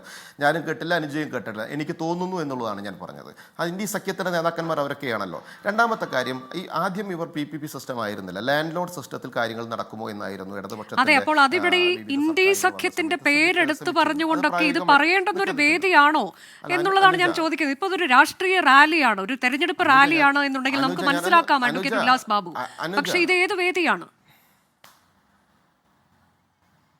അനുജ ഞാനൊന്ന് പറയട്ടെ. ഈ കാര്യം അനുജ ഞാൻ പറഞ്ഞ ഈ ലൈനിലൊന്ന് അനുജ ചിന്തിച്ചു നോക്കൂ. എന്ന് പറഞ്ഞാൽ പ്രതിപക്ഷവും ഭരണപക്ഷവും എല്ലാവരും ഒരുമിച്ച് കൂടിക്കൊണ്ട് രാജ്യത്തിൻ്റെ വികസിത ഭാരതത്തിൻ്റെ ഭാഗമായിട്ടുള്ള വികസിത കേരളത്തിൻ്റെ ശൈലിയിൽ കൃത്യമായിട്ടുള്ള വലിയൊരു വികസനം നടപ്പിലാക്കുന്ന സമയത്ത് ഇത് നടപ്പിലാക്കണമെന്ന് ആഗ്രഹിക്കാത്ത പല ആളുകളും ഇന്ത്യ സഖ്യത്തിലുള്ളത് കൊണ്ട് അവരുടെയൊക്കെ ഒരുപക്ഷെ ഉറക്കം കെടുത്തിയേക്കാം. ഇന്ത്യ സഖ്യത്തിൻ്റെ ഭാഗമായിട്ടുള്ള മുഖ്യമന്ത്രിയും ഇന്ത്യ സഖ്യത്തിൻ്റെ ഭാഗമായിട്ടുള്ള MP ആയിട്ടുള്ള ശശി തരൂരും ഒക്കെ ഇവിടെ ഇരിക്കുന്നുണ്ടല്ലോ. ശരി, അങ്ങനെയെങ്കിൽ ഈ പദ്ധതി യാഥാർത്ഥ്യമാക്കാനുള്ള BJPയുടെ കോൺട്രിബ്യൂഷൻ എന്താണ്? അത് പറയൂ അഡ്വക്കേറ്റ് ഉല്ലാസ് ബാബു. അനുജ പറയാലോ. ഞാൻ ഈ അനുജ ചോദിച്ച 3 ചോദ്യങ്ങൾ കഴിഞ്ഞ് ഈ BJPയുടെ കോൺട്രിബ്യൂഷനും കഴിഞ്ഞിട്ട് ഞാൻ പോകുള്ളൂ, ഒരു സംശയമില്ല. രണ്ടാമത്തെ കാര്യം അനുജ പറഞ്ഞു, അദാനി അവർ പാർട്ട്ണർ എന്ന് പറഞ്ഞതിനെ ആൾ പരിഹസിച്ചു. അതെങ്ങനെയാണ് പരിഹാസ രൂപേണയാണ് പറഞ്ഞതെന്ന് അനുജ അങ്ങ് തീരുമാനിച്ചത്? അതങ്ങനെ പരിഹാസ രൂപേണയാണോ പറഞ്ഞത്? അല്ല, അവർ പാർട്ട്ണർ അദാനി എന്ന് ഒരു കമ്മ്യൂണിസ്റ്റ് മന്ത്രി പറയുന്നു എങ്കിൽ അത് മാറ്റത്തിന്റെ സൂചനയാണ് എന്ന പോസിറ്റീവ് വൈബല്ലേ അദ്ദേഹം പറഞ്ഞത്. തുറമുഖം ആരാണ്, അതിന്റെ നിർമ്മാണം ആർക്കാണ്, അതിന്റെ ചുമതല? അപ്പോൾ ഈ ഒരു ചടങ്ങിൽ അവർ പാർട്ട്ണർ, അതായത് ഈ തുറമുഖത്തിന്റെ പാർട്ട്ണറാണ് അവർ. അതിൽ അങ്ങനെ പറയുന്നതിൽ എന്താണ് സാങ്കേതികമായി തെറ്റുണ്ടോ അഡ്വക്കേറ്റ് ഉല്ലാസ് ബാബു? അനുജെ ഈ PPP സിസ്റ്റത്തിനെതിരെ അല്ലെങ്കിൽ അദാനി പോർട്ട് കൊടുത്തതുമായി ബന്ധപ്പെട്ട് കടൽക്കൊള്ളയാണെന്ന് പറഞ്ഞും അത് പരിപൂർണമായി അംഗീകരിക്കാൻ പറ്റില്ല എന്ന് പറഞ്ഞ് നിരവധി തവണ ആ കാലഘട്ടത്തിൽ ഇടതുപക്ഷ രാഷ്ട്രീയ സംവിധാനവും ഇടതുപക്ഷ സർക്കാരുകളും നടത്തിയിട്ടുള്ള നിരവധി സ്റ്റേറ്റ്മെൻറ്റുകളും സമരങ്ങളും നിരവധി നമ്മുടെ മുമ്പിലുണ്ട്. സ്വാഭാവികമായിട്ട് അതിൽ നിന്നൊക്കെ മാറ്റി ഒരു വികസനത്തിൻ്റെ ഭാഗമായി ഇതിൻ്റെ കൈകാര്യം ചെയ്ത് ട്രൈപാർട്ടി എഗ്രിമെൻറ്റ് കൺസോർഷ്യം, ബാങ്കിൻ്റെ കൺസോർഷ്യവും അദാനി ഗ്രൂപ്പും കേരളവും ഒക്കെ അടങ്ങുന്ന ട്രൈപാർട്ടി എഗ്രിമെൻറ്റിൽ ഒപ്പിട്ടുകൊണ്ട് ഭംഗിയായി ഇത് മുന്നോട്ട് പോയി സമൂഹത്തിന് ഗുണകരമാകുന്ന പ്രവൃത്തി നടക്കുമ്പോൾ ഒരു കമ്മ്യൂണിസ്റ്റ് സർക്കാരുകൾ പോലും ആ ശൈലിയിലേക്ക് മാറുന്നു എന്നുള്ളത് ഒരു പോസിറ്റീവ് രീതിയിലൂടെ പറയുന്നു. മൂന്നാമത്തെ ഒരു കാര്യം എന്ന് പറയപ്പെടുന്നത് ട്രാൻസ്ലേറ്റ് ചെയ്ത ആളുടെ വ്യക്തി സ്വാഭാവികമായിട്ടൊരു വേദിയിൽ നടക്കുന്ന കാര്യങ്ങൾ പ്രധാനമന്ത്രി സംസാരിക്കുന്നു, അദ്ദേഹത്തിൻ്റെ സംസാരത്തിൽ ചിലപ്പോൾ മൂപ്പർക്ക് കേട്ടിട്ടുണ്ടാവില്ല, അതിനൊക്കെ ആ ഒരു മനുഷ്യത്വപരമായിട്ടുള്ള തീരുമാനമായി എടുത്താൽ മതി എന്നുള്ളൊരു അഭിപ്രായമാണ്. ഞാൻ അതിൽ വലിയ വിവാദം ഉണ്ടാക്കാൻ ശ്രമിക്കുന്നത്. രണ്ട്, അനുജ ചോദിച്ചു BJPക്ക് എന്താണ് റോള്. ഇതിൽ 817 കോടി രൂപ മാത്രമല്ലേ BJP കൊടുത്തിട്ടുള്ളൂ. അതിൻ്റെ അടിസ്ഥാനത്തിൽ അത് 20% വെച്ച് പലിശ അടക്കം അതിൻ്റെ പൈസ തിരിച്ച് കിട്ടുന്ന മുറയ്ക്ക് 5 ഗഡുക്കളായി തിരിച്ചു കൊടുക്കേണ്ടതല്ലേ? പിന്നെ എന്താണ് BJP സർക്കാരിൽ കേന്ദ്ര? അനുജ ഒരു കാര്യം വളരെ കൃത്യമായി ഞാൻ പറഞ്ഞു തരാം. വലിയൊരു വികസനമാണ് കേരളത്തിൽ നടന്നിട്ടുള്ളത്. ഈ കേരളം എന്നുമല്ല, ഇതൊരു രാജ്യത്തിൻ്റെ തന്നെ വികസനമാണ്. കേന്ദ്ര സർക്കാരിൻ്റെ വിവിധ വകുപ്പുകളുടെ വിവിധ ഏജൻസികളുടെ കൃത്യമായിട്ടുള്ള സമ്മതത്തോടു കൂടിയും കൃത്യമായിട്ടുള്ള കാര്യങ്ങളോടും മേൽനോട്ടത്തും ഒക്കെ ഇതിന് ആവശ്യമാണ്. ഇൻ ഫ്യൂച്ചറും അത് ആവശ്യമാണ്. പിന്നെ ഇതിനൊക്കെ വലിയൊരു ഇൻഫ്രാസ്ട്രക്ചർ ഉണ്ട്. 5000 കോടി രൂപ ചിലവാക്കി 62 കിലോമീറ്റർ ഈ തിരുവനന്തപുരത്ത് റിംഗ് റോഡുകൾ വരുന്നതും ഇതിൻ്റെ ഭാഗം തന്നെയാണ്. ഏകദേശം 1482 കോടി രൂപ ചിലവാക്കി വരുന്ന തുരങ്കപാതയടക്കമുള്ള സെപ്പറേറ്റ് റെയിൽവേ സോൺ ഇതിൻ്റെ ഭാഗമാണ്. അതിനുശേഷം 3 ലക്ഷം കോടി രൂപയോളം ചിലവാക്കിയിട്ട് മൊത്തം കേരളത്തിൻ്റെ റോഡും തോടും പാലും റെയിലും ഒക്കെ ഭംഗിയാക്കി, അതൊക്കെ ശരിയാണ്, അതൊക്കെ നടക്കാനിരിക്കുന്ന കാര്യങ്ങളെ കുറിച്ചാണ് താങ്കൾ പറയുന്നത്. ഇപ്പൊ ഇവിടെ ഇന്ന് കണക്കെടുത്ത് പറഞ്ഞുകൊണ്ട് മുഖ്യമന്ത്രി പറഞ്ഞത് താങ്കൾ കേട്ടല്ലോ. അല്ല, താങ്കൾ ഇന്നിപ്പോ ഇതുവരെയുള്ള കാര്യത്തെക്കുറിച്ച് മുഖ്യമന്ത്രി പറഞ്ഞത് കേട്ടല്ലോ. 8867 കോടി നിർമ്മാണ ചെലവ്. അതിൽ സംസ്ഥാന സർക്കാരിന്റെ വിഹിതം 5595, അതായത് 62% സംസ്ഥാന സർക്കാർ. കേന്ദ്ര സർക്കാരിന്റെ വിഹിതം 0 എന്ന് പറയുകയാണ്. അദാനിയുടെ വിഹിതം 2454 കോടി, അതായത് 29%. ഇതിൽ VGF ലോൺ എന്നുള്ളതാണ് ഈ കേന്ദ്ര സർക്കാർ പറയുന്നത്. ലോണാണ്, വയബിലിറ്റി ഗ്യാപ്പ് ഫണ്ട് എന്നുള്ള ലോണായിട്ടാണത് 817 കോടി എന്ന് പറയുന്നത്. അപ്പോൾ ഇവിടെ ഇപ്പോൾ എന്താണ് ഇതിൽ കേന്ദ്രത്തിനെടുത്ത് പറയാനുള്ളത് എന്താണ് എന്ന ചോദ്യത്തിന് കൃത്യമായ മറുപടി എന്താണ്? കേരളത്തെ നമുക്ക് പുകഴ്ത്താം, കേരളം വികസനത്തിന്റെ കവാടമായി മാറുന്നു എന്ന് പറയാം. പക്ഷെ അപ്പോഴും സാധാരണഗതിയിൽ 1071 സംസ്ഥാനങ്ങൾക്ക് ഇത്തരം ഗ്രാൻഡായി തന്നെ ഇത് നൽകിയിട്ടുണ്ട് എന്നുള്ളത് ഇരിക്കെയാണ് ഇവിടെ ഇത് ലോണാക്കി മാറ്റിയത് ഒരേ ഒരു സംസ്ഥാനത്തിന് മാത്രം. താങ്കൾക്കത് അറിയാമല്ലോ അഡ്വക്കേറ്റ് ഉല്ലാസ് ബാബു. എന്തുകൊണ്ടാണത്? അനുജ ഞാനൊന്ന് പറഞ്ഞോട്ടെ. അനുജ പറഞ്ഞല്ലോ കേന്ദ്ര സർക്കാരിൻ്റെ 0 തെറ്റുണ്ട് അനുജ അതിനകത്ത്. 10 വർഷം എന്തുകൊണ്ടാണ് 34 വർഷമായിട്ട് ഈ പദ്ധതി നടപ്പിലാക്കാതെ ഇഴഞ്ഞു നീങ്ങിയത്? രാഷ്ട്രീയ കേരളം കരുണാകരൻ്റെ സർക്കാർ മുതലുള്ള ഇങ്ങോട്ടുള്ള എല്ലാ സർക്കാരുകളിലും ഇത് നിരവധി തുറമുഖ മന്ത്രിമാരുണ്ടായിരുന്നിട്ടും നിരവധി മുഖ്യമന്ത്രിമാരിരുന്നിട്ടും ഇത് ഇഴഞ്ഞു നീങ്ങിയ ഒരു ചരിത്രം അനുജയ്ക്കറിയാമോ? ആ ഇഴഞ്ഞു നീക്കിയ ചരിത്രത്തിൽ കേന്ദ്ര സർക്കാർ UPA സർക്കാർ 1ാം UPAയും 2ാം UPAയും CPM അടക്കം ഒരുമിച്ച് ഭരിക്കുന്ന സമയത്ത് ഇതിന് നിരവധി അനുമതികൾ നിഷേധിച്ച കാര്യങ്ങൾ അനുജയ്ക്ക് അറിയാമോ? ആ നിഷേധിക്കാനുണ്ടായ കാരണങ്ങൾ അനുജയ്ക്ക് അറിയാമോ? അതിനുശേഷം നരേന്ദ്രമോദി സർക്കാർ വന്ന സമയത്ത് ഇതിന് കൊടുക്കേണ്ട അനുമതികൾ മുഴുവൻ വളരെ സ്പീഡായിട്ട് കൊണ്ട് കൈകാര്യം ചെയ്ത് കൊടുത്തത് അനുജയ്ക്ക് അറിയാമോ? ഇനി ഒരു ഭാരത സർക്കാരിൻ്റെ നേതൃത്വത്തിൽ തന്നെ, ഉത്തരവാദിത്വത്തിൽ തന്നെ, മേൽനോട്ടത്തിൽ തന്നെ മുന്നോട്ട് പോകുമ്പോൾ തന്നെ തുറമുഖ സംവിധാനങ്ങളുടെ അടക്കമുള്ള സ്ഥലത്ത് ഇൻ്റർനാഷണൽ മാർക്കറ്റിനകത്ത് ഇതിൻ്റെ വലിയ ബിസിനസ് മേഖല വർദ്ധിക്കുകയുള്ളൂ എന്ന് അനുജയ്ക്ക് അറിയില്ലേ? ഇതനുസരിച്ചുള്ള നിരവധി ഇൻഫ്രാസ്ട്രക്ചർ ഡെവലപ്മെൻറ്റ് കേന്ദ്ര സർക്കാരിൻ്റെ ഭാഗമായിട്ട് പുറത്ത് ഈ സംസ്ഥാനത്ത് മൊത്തം നടക്കുന്നത് അനുജയ്ക്ക് അറിയില്ലേ? ഇതൊക്കെ എന്താണ് അനുജ എന്നിട്ട് അറിവില്ലാത്ത പോലെ പറയുന്നത്? ഞാൻ അറിവില്ലാത്ത പോലെ പറയുന്നതല്ല. ഞാൻ ചോദിച്ച ഒരു ചോദ്യത്തിന് താങ്കൾ എന്താണ് മറുപടി പറയാത്തത്? ഈ VGF, അതായത് വയബിലിറ്റി ഗ്യാപ്പ് ഫണ്ട്, അത് ഗ്രാൻഡായി തരണമെന്ന് സംസ്ഥാന സർക്കാർ അഭ്യർത്ഥിക്കുമ്പോൾ അത് തിരിച്ചടക്കേണ്ടതാണ് ലോൺ എന്ന തരത്തിലേക്ക് എന്തുകൊണ്ട് അതിനെ ആ തരത്തിലേക്ക് കേന്ദ്രം മാറ്റി? ഇതിപ്പോ മറ്റ് സംസ്ഥാനം, തമിഴ്നാട് ഉൾപ്പെടെ നമ്മുടെ അയൽ സംസ്ഥാനങ്ങൾക്കൊക്കെ അത് ഗ്രാൻഡായി കൊടുത്തപ്പോൾ ഇവിടെ എന്തുകൊണ്ട് ഇങ്ങനെ? അതിനെന്താണ് മറുപടി അഡ്വക്കേറ്റ് ഉല്ലാസ് ബാബു? തമിഴ്നാട് പോർട്ടുമായി ബന്ധപ്പെട്ട് ഗ്രാൻഡായി കൊടുത്ത കാര്യത്തിൽ PPP അടിസ്ഥാനത്തിലാണോ അത് നടത്തുന്നത്, അതോ വേറെ രീതിയിലാണോ നടത്തുന്നത് എന്ന് അനുജ പഠിച്ചിട്ടുണ്ടോ? അതിനെക്കുറിച്ച് ഒന്ന് പഠിക്കണം. രണ്ടാമത്തെ കാര്യത്തിൽ ഒരു കേന്ദ്ര സർക്കാർ ഒരു തീരുമാനമെടുക്കുന്ന സമയത്ത് ആ 5482 കോടി രൂപ മൊത്തമായിട്ട് ഇപ്പോൾ VGF ഫണ്ടിൽ കൊടുക്കൽ കഴിഞ്ഞു. സ്വാഭാവികമായിട്ട് കേരള സർക്കാർ ഗ്രാൻഡായിട്ട് തരണമെന്ന് തന്നെയാണ് പറയുക, തിരിച്ചടയ്ക്കേണ്ടാത്ത തരണമെന്ന് തന്നെയാണ് സർക്കാരുകൾ പറയുക. അതിൻ്റെ മാനദണ്ഡങ്ങൾ പ്രകാരമാണ് ഒരു രാജ്യം ഭരിക്കുന്ന ധനവകുപ്പ് അത് കൃത്യമായി പഠിച്ചുകൊണ്ട് 817 കോടി രൂപ കൊടുത്തിരിക്കുന്നു. നിലവിൽ തിരിച്ചടവ് വേണമെന്ന് പറയുന്നു. സ്വാഭാവികമായിട്ട് ഇതിൻ്റെ ബിസിനസ്സിൻ്റെ വളർച്ചയും ഇതിനനുസരിച്ചുള്ള വരുമാന മാർഗവും പഠിച്ചുകൊണ്ട് തന്നെയാണ് ഒരു കേന്ദ്ര സർക്കാർ അതിൽ തീരുമാനമെടുക്കുന്നത്. എനിക്കോ അനുജയ്ക്കോ അത് ചർച്ചകൾ ചെയ്ത് സംസ്ഥാനത്തിന്റെ കാര്യത്തിൽ മാത്രം അങ്ങനെ ഒരു തീരുമാനം എടുക്കേണ്ടി വന്നു. ആ ഒരു സാഹചര്യമാണ്. എനിക്കൊരു ഇടവേള എടുക്കേണ്ടി വരുന്നു. കേരള സർക്കാർ ഇതൊക്കെ അറിഞ്ഞിട്ട് തന്നെയാണല്ലോ കൃത്യമായിട്ട് ആ എഗ്രിമെന്റിൽ ഒപ്പിട്ടത്. ട്രൈ പാർട്ടി എഗ്രിമെന്റിൽ കേരള സർക്കാർ ഒപ്പിട്ടത് എന്ത് അടിസ്ഥാനത്തിലാണ്? ഇതൊക്കെ ചർച്ച ചെയ്ത് അംഗീകരിച്ചുകൊണ്ട് തന്നെയാണ്. കാരണം അതനുസരിച്ചുള്ള ചർച്ചകളും തീരുമാനങ്ങളും കൃത്യമായി നടന്നിട്ടുണ്ട്. അത് എനിക്കോ അനുജയ്ക്കോ ഒരു പക്ഷേ അറിയാൻ സാധിക്കില്ല. കാരണം അത് നമ്മളൊന്നും അതിൻ്റെ ഭാഗമായിട്ട് വരുന്നതല്ലല്ലോ. നമുക്ക് ചർച്ചകൾ നടത്തുന്ന സമയത്ത് നമുക്ക് പുറമകയുള്ള പ്രതലത്തിലിരുന്ന് ചർച്ച നടത്തുന്നതൊപ്പം ഇതിൻ്റെ ഉള്ളുകളിൽ എന്തൊക്കെ തീരുമാനങ്ങൾ വരുന്നു, അതിൻ്റെ കാരണങ്ങൾ എന്താണ്, അതിനെടുത്ത മെഷേഴ്സ് എന്താണ്, അതിനെടുക്കാനുണ്ടായ സാഹചര്യങ്ങൾ എന്താണ്, അതൊരു സർക്കാർ പഠനം എന്താണ് എന്നുള്ളത് വളരെ കൃത്യമായി പഠിക്കുമ്പോൾ അനുജ ഈ ചോദിച്ച ചോദ്യത്തിന് കൃത്യമായിട്ട് ഉത്തരം വരും. അവിടെ കേന്ദ്ര സർക്കാർ കേരളത്തിനോട് ഒരു ചിറ്റമ്മ നയവും കാണിക്കുന്നില്ല അനുജ. കേരള സർക്കാരും കേന്ദ്രത്തിന്റെ ഭാഗമാണ്, വികസിത ഭാരതത്തിന്റെ ഭാഗം തന്നെയാണ്. വികസിത കേരളം എന്ന കാഴ്ചപ്പാടും കൃത്യമായി തന്നെയാണ് പ്രധാനമന്ത്രി പറഞ്ഞിട്ടുള്ളതും പ്രധാനമന്ത്രി അതിനെ അംഗീകരിക്കുന്നതും കേരളവും കേന്ദ്രവും ഒക്കെ ഒരുമിച്ച് മുന്നോട്ട് പോകണമെന്നുള്ളതാണ് എൻ്റെ അഭിപ്രായവും. ശരി, ശ്രീ രാജു പി നായർ, ഇപ്പോൾ ഈ ചടങ്ങിൽ നമ്മൾ ആകെ 17 പേർക്ക് ഇരിക്കാനുള്ള സ്ഥലം, അതിനുള്ള ഇരിപ്പിടമാണ് അവിടെ ഉണ്ടായിരുന്നത്. അതിൽ ഒരു കസേര ഒഴിഞ്ഞു കിടക്കുന്നു. അതൊരു അപാകതയായി തോന്നിയിട്ടുണ്ടോ എന്ന് ചോദിച്ചാൽ ഉണ്ട് എന്നാണ് എൻ്റെ വ്യക്തിപരമായ മറുപടി. കാരണം ഇതിപ്പോൾ ഈ ഒരു ചടങ്ങിൽ പ്രതിപക്ഷ നേതാവിൻ്റെ സാന്നിധ്യം കൂടി ഉണ്ടായിരുന്നെങ്കിൽ അത് എത്ര നന്നായേനെ എന്നാണ് നമ്മളൊക്കെ വിചാരിച്ച. ആ ഒരു ഒഴിഞ്ഞ കസേര അത് ആ ചടങ്ങിനൊരു അഭംഗിയായിപ്പോയി. ശ്രീ രാജു പി നായർ, ക്ഷണം ലഭിച്ചതാണ്, അതുകൊണ്ട് തന്നെയാണല്ലോ അവിടെ ഒരു കസേര കൃത്യമായി വന്നതും. ലിസ്റ്റിൽ പേരുണ്ടായിരുന്നു. അല്ല അനുജ, ഈ ക്ഷണം എങ്ങനെയായിരുന്നുള്ളതിനെ സംബന്ധിച്ച് നമ്മൾ ഒത്തിരി ചർച്ച ചെയ്തിട്ടുള്ളതുകൊണ്ട് ഞാൻ വീണ്ടും അതിനകത്തേക്ക് പോകുന്നില്ല. കാരണം എപ്പോഴായിരുന്നു ക്ഷണം അങ്ങ് തന്നെ സൂചിപ്പിച്ചല്ലോ വാസവൻ പറഞ്ഞത് എങ്ങനെയാണെന്നുള്ളത്. ഇനി ഇവിടെ ശ്രീ സജീഷ് പറഞ്ഞൊരു വസ്തുതാപരമായിട്ടുള്ള വിഷയമുണ്ട്. VN വാസവൻ അന്ന് നടത്തിയ പ്രസംഗത്തിൽ തന്നെ, പത്രസമ്മേളനത്തിൽ തന്നെ രാജീവ് ചന്ദ്രശേഖറിന്റെ പേര് സംസ്ഥാനത്ത് നിന്ന് കൊടുത്തിട്ടുണ്ട് എന്ന് പറഞ്ഞിരുന്നു.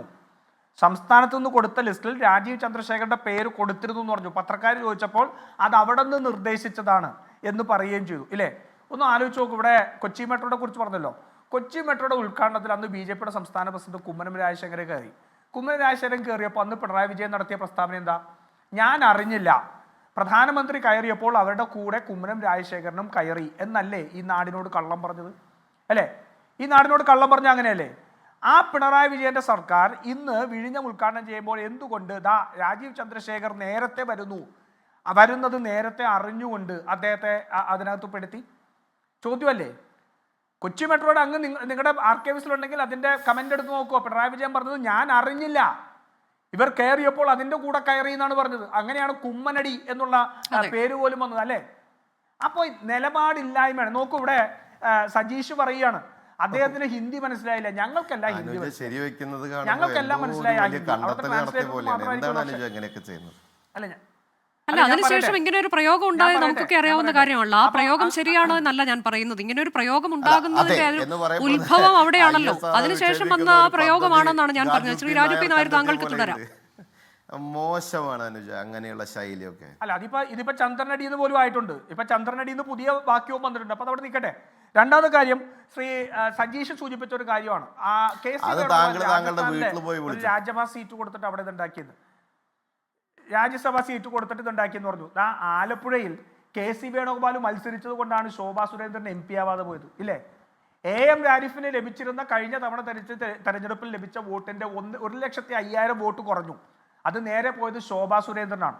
KC വേണുഗോപാൽ ഈ കേരളത്തിൽ നിന്ന് രണ്ടാമതൊരു BJPയുടെ MP ഉണ്ടാവുന്നതിനെ തടയാൻ വേണ്ടി രാഷ്ട്രീയമായി നടത്തിയ പോരാട്ടമാണ്. ആ പോരാട്ടത്തിന്റെ അർത്ഥം നിങ്ങൾക്ക് മനസ്സിലാവില്ല. കാരണം നിങ്ങൾ ഇപ്പോൾ ഒരേ ചേരിയിലാണല്ലോ, അതുകൊണ്ട് നിങ്ങൾക്ക് മനസ്സിലാവില്ല. പിന്നെ അദ്ദേഹം ഇവിടെ ഉല്ലാസ് ബാബു പറയാണ്, സോണിയയും രാഹുൽ ഗാന്ധിയും അദാനി വരുന്നതിനെ എതിർത്തു. എപ്പോഴാണ് എതിർത്തത്? സോണിയ രാഹുൽ ഗാന്ധി അദാനി വരുന്നതിനെ എതിർത്തത് എവിടെയാ? ഒരിക്കലും എതിർത്തിട്ടില്ല. എന്ന് മാത്രമല്ല, കേരളത്തിൽ മാത്രമല്ല രാജസ്ഥാനും തെലങ്കാനയിലുമെല്ലാം അദാനിയുമായി ചേർന്ന് അവിടുത്തെ കോൺഗ്രസ് സർക്കാരുകൾ ധാരണാപത്രങ്ങൾ ഒപ്പിട്ടുണ്ട്. ഞങ്ങൾ അദാനി എന്ന് പറയുന്ന കോർപ്പറേറ്റിനെതിരല്ല, അദാനിക്ക് ലഭിക്കുന്ന കുത്തകവൽക്കരണത്തിനാണ് ഞങ്ങൾ എതിര്. ആ വിഴിഞ്ഞത്തിനപ്പുറം തിരുവനന്തപുരം എയർപോർട്ട് ഒരു രാജ്യത്ത് 2 എയർപോർട്ടുകളിൽ കൂടുതൽ ഒരു എൻറ്റിറ്റിക്ക് കൊടുക്കാൻ പാടില്ല എന്നുള്ള നിയമം നിലനിൽക്കെ അതിനെ അട്ടിമറിച്ച് നരേന്ദ്രമോദിയുടെ സുഹൃത്തായ അദാനിക്ക് തിരുവനന്തപുരം എയർപോർട്ട് കൊടുത്തതിലാണ് ഞങ്ങളുടെ എതിർപ്പ്. ഞങ്ങൾ ഈ പദ്ധതിക്ക് 2011 പാരിസ്ഥിതിക അനുമതി ലഭിച്ചതല്ലേ? ആരാ കൊടുത്തത്? ജയറാം രമേശല്ലേ കൊടുത്തത്. പാരിസ്ഥിതിക അനുമതി ഉൾപ്പെടെയുള്ള മറ്റു കാര്യങ്ങൾക്കെല്ലാം കൊടുത്തു. പിന്നെ ഒരു ചൈനീസ് കമ്പനി ഇതിനകത്തേക്ക് വന്നു. ചൈനീസ് കമ്പനി വന്നപ്പോൾ ദേശസുരക്ഷ മുൻനിർത്തിക്കൊണ്ട് ആ ചൈനീസ് കമ്പനിക്ക് ഏറ്റവും തന്ത്രപ്രധാനമായ തുറമുഖം കൊടുക്കാൻ പാടില്ല എന്ന് പറഞ്ഞു. ഉല്ലാസ് ബാബുവിന് മനസ്സിലാവില്ല. കാരണം പാകിസ്ഥാനും ജമ്മു കാശ്മീരും തമ്മിൽ അതിർത്തി പങ്കിടുന്നിടത്ത് ഏറ്റവും തന്ത്രപ്രധാനമായിട്ടുള്ള ഏറ്റവും സെൻസിറ്റീവ് ആയിട്ടുള്ള മേഖലയിൽ അവിടെ പ്രതിനിധിയാണ്. അപ്പൊ ദേശസുരക്ഷ അപ്പുറം അല്ല, ഞാൻ അറിയുന്നോണ്ടാണല്ലോ പറഞ്ഞത്. അങ്ങക്ക് ഞാൻ പറഞ്ഞാൽ തെറ്റുണ്ടെങ്കിൽ അങ്ങ് പറയൂ. എനിക്കറിയാവുന്നതുകൊണ്ടാണല്ലോ ഞാൻ പറഞ്ഞത്. ലോകത്തെല്ലാം നരേന്ദ്രമോദിക്ക് മാത്രം അത്രത്തോളം ഒരു ആറ്റിറ്റ്യൂഡ് ഉള്ളൂ.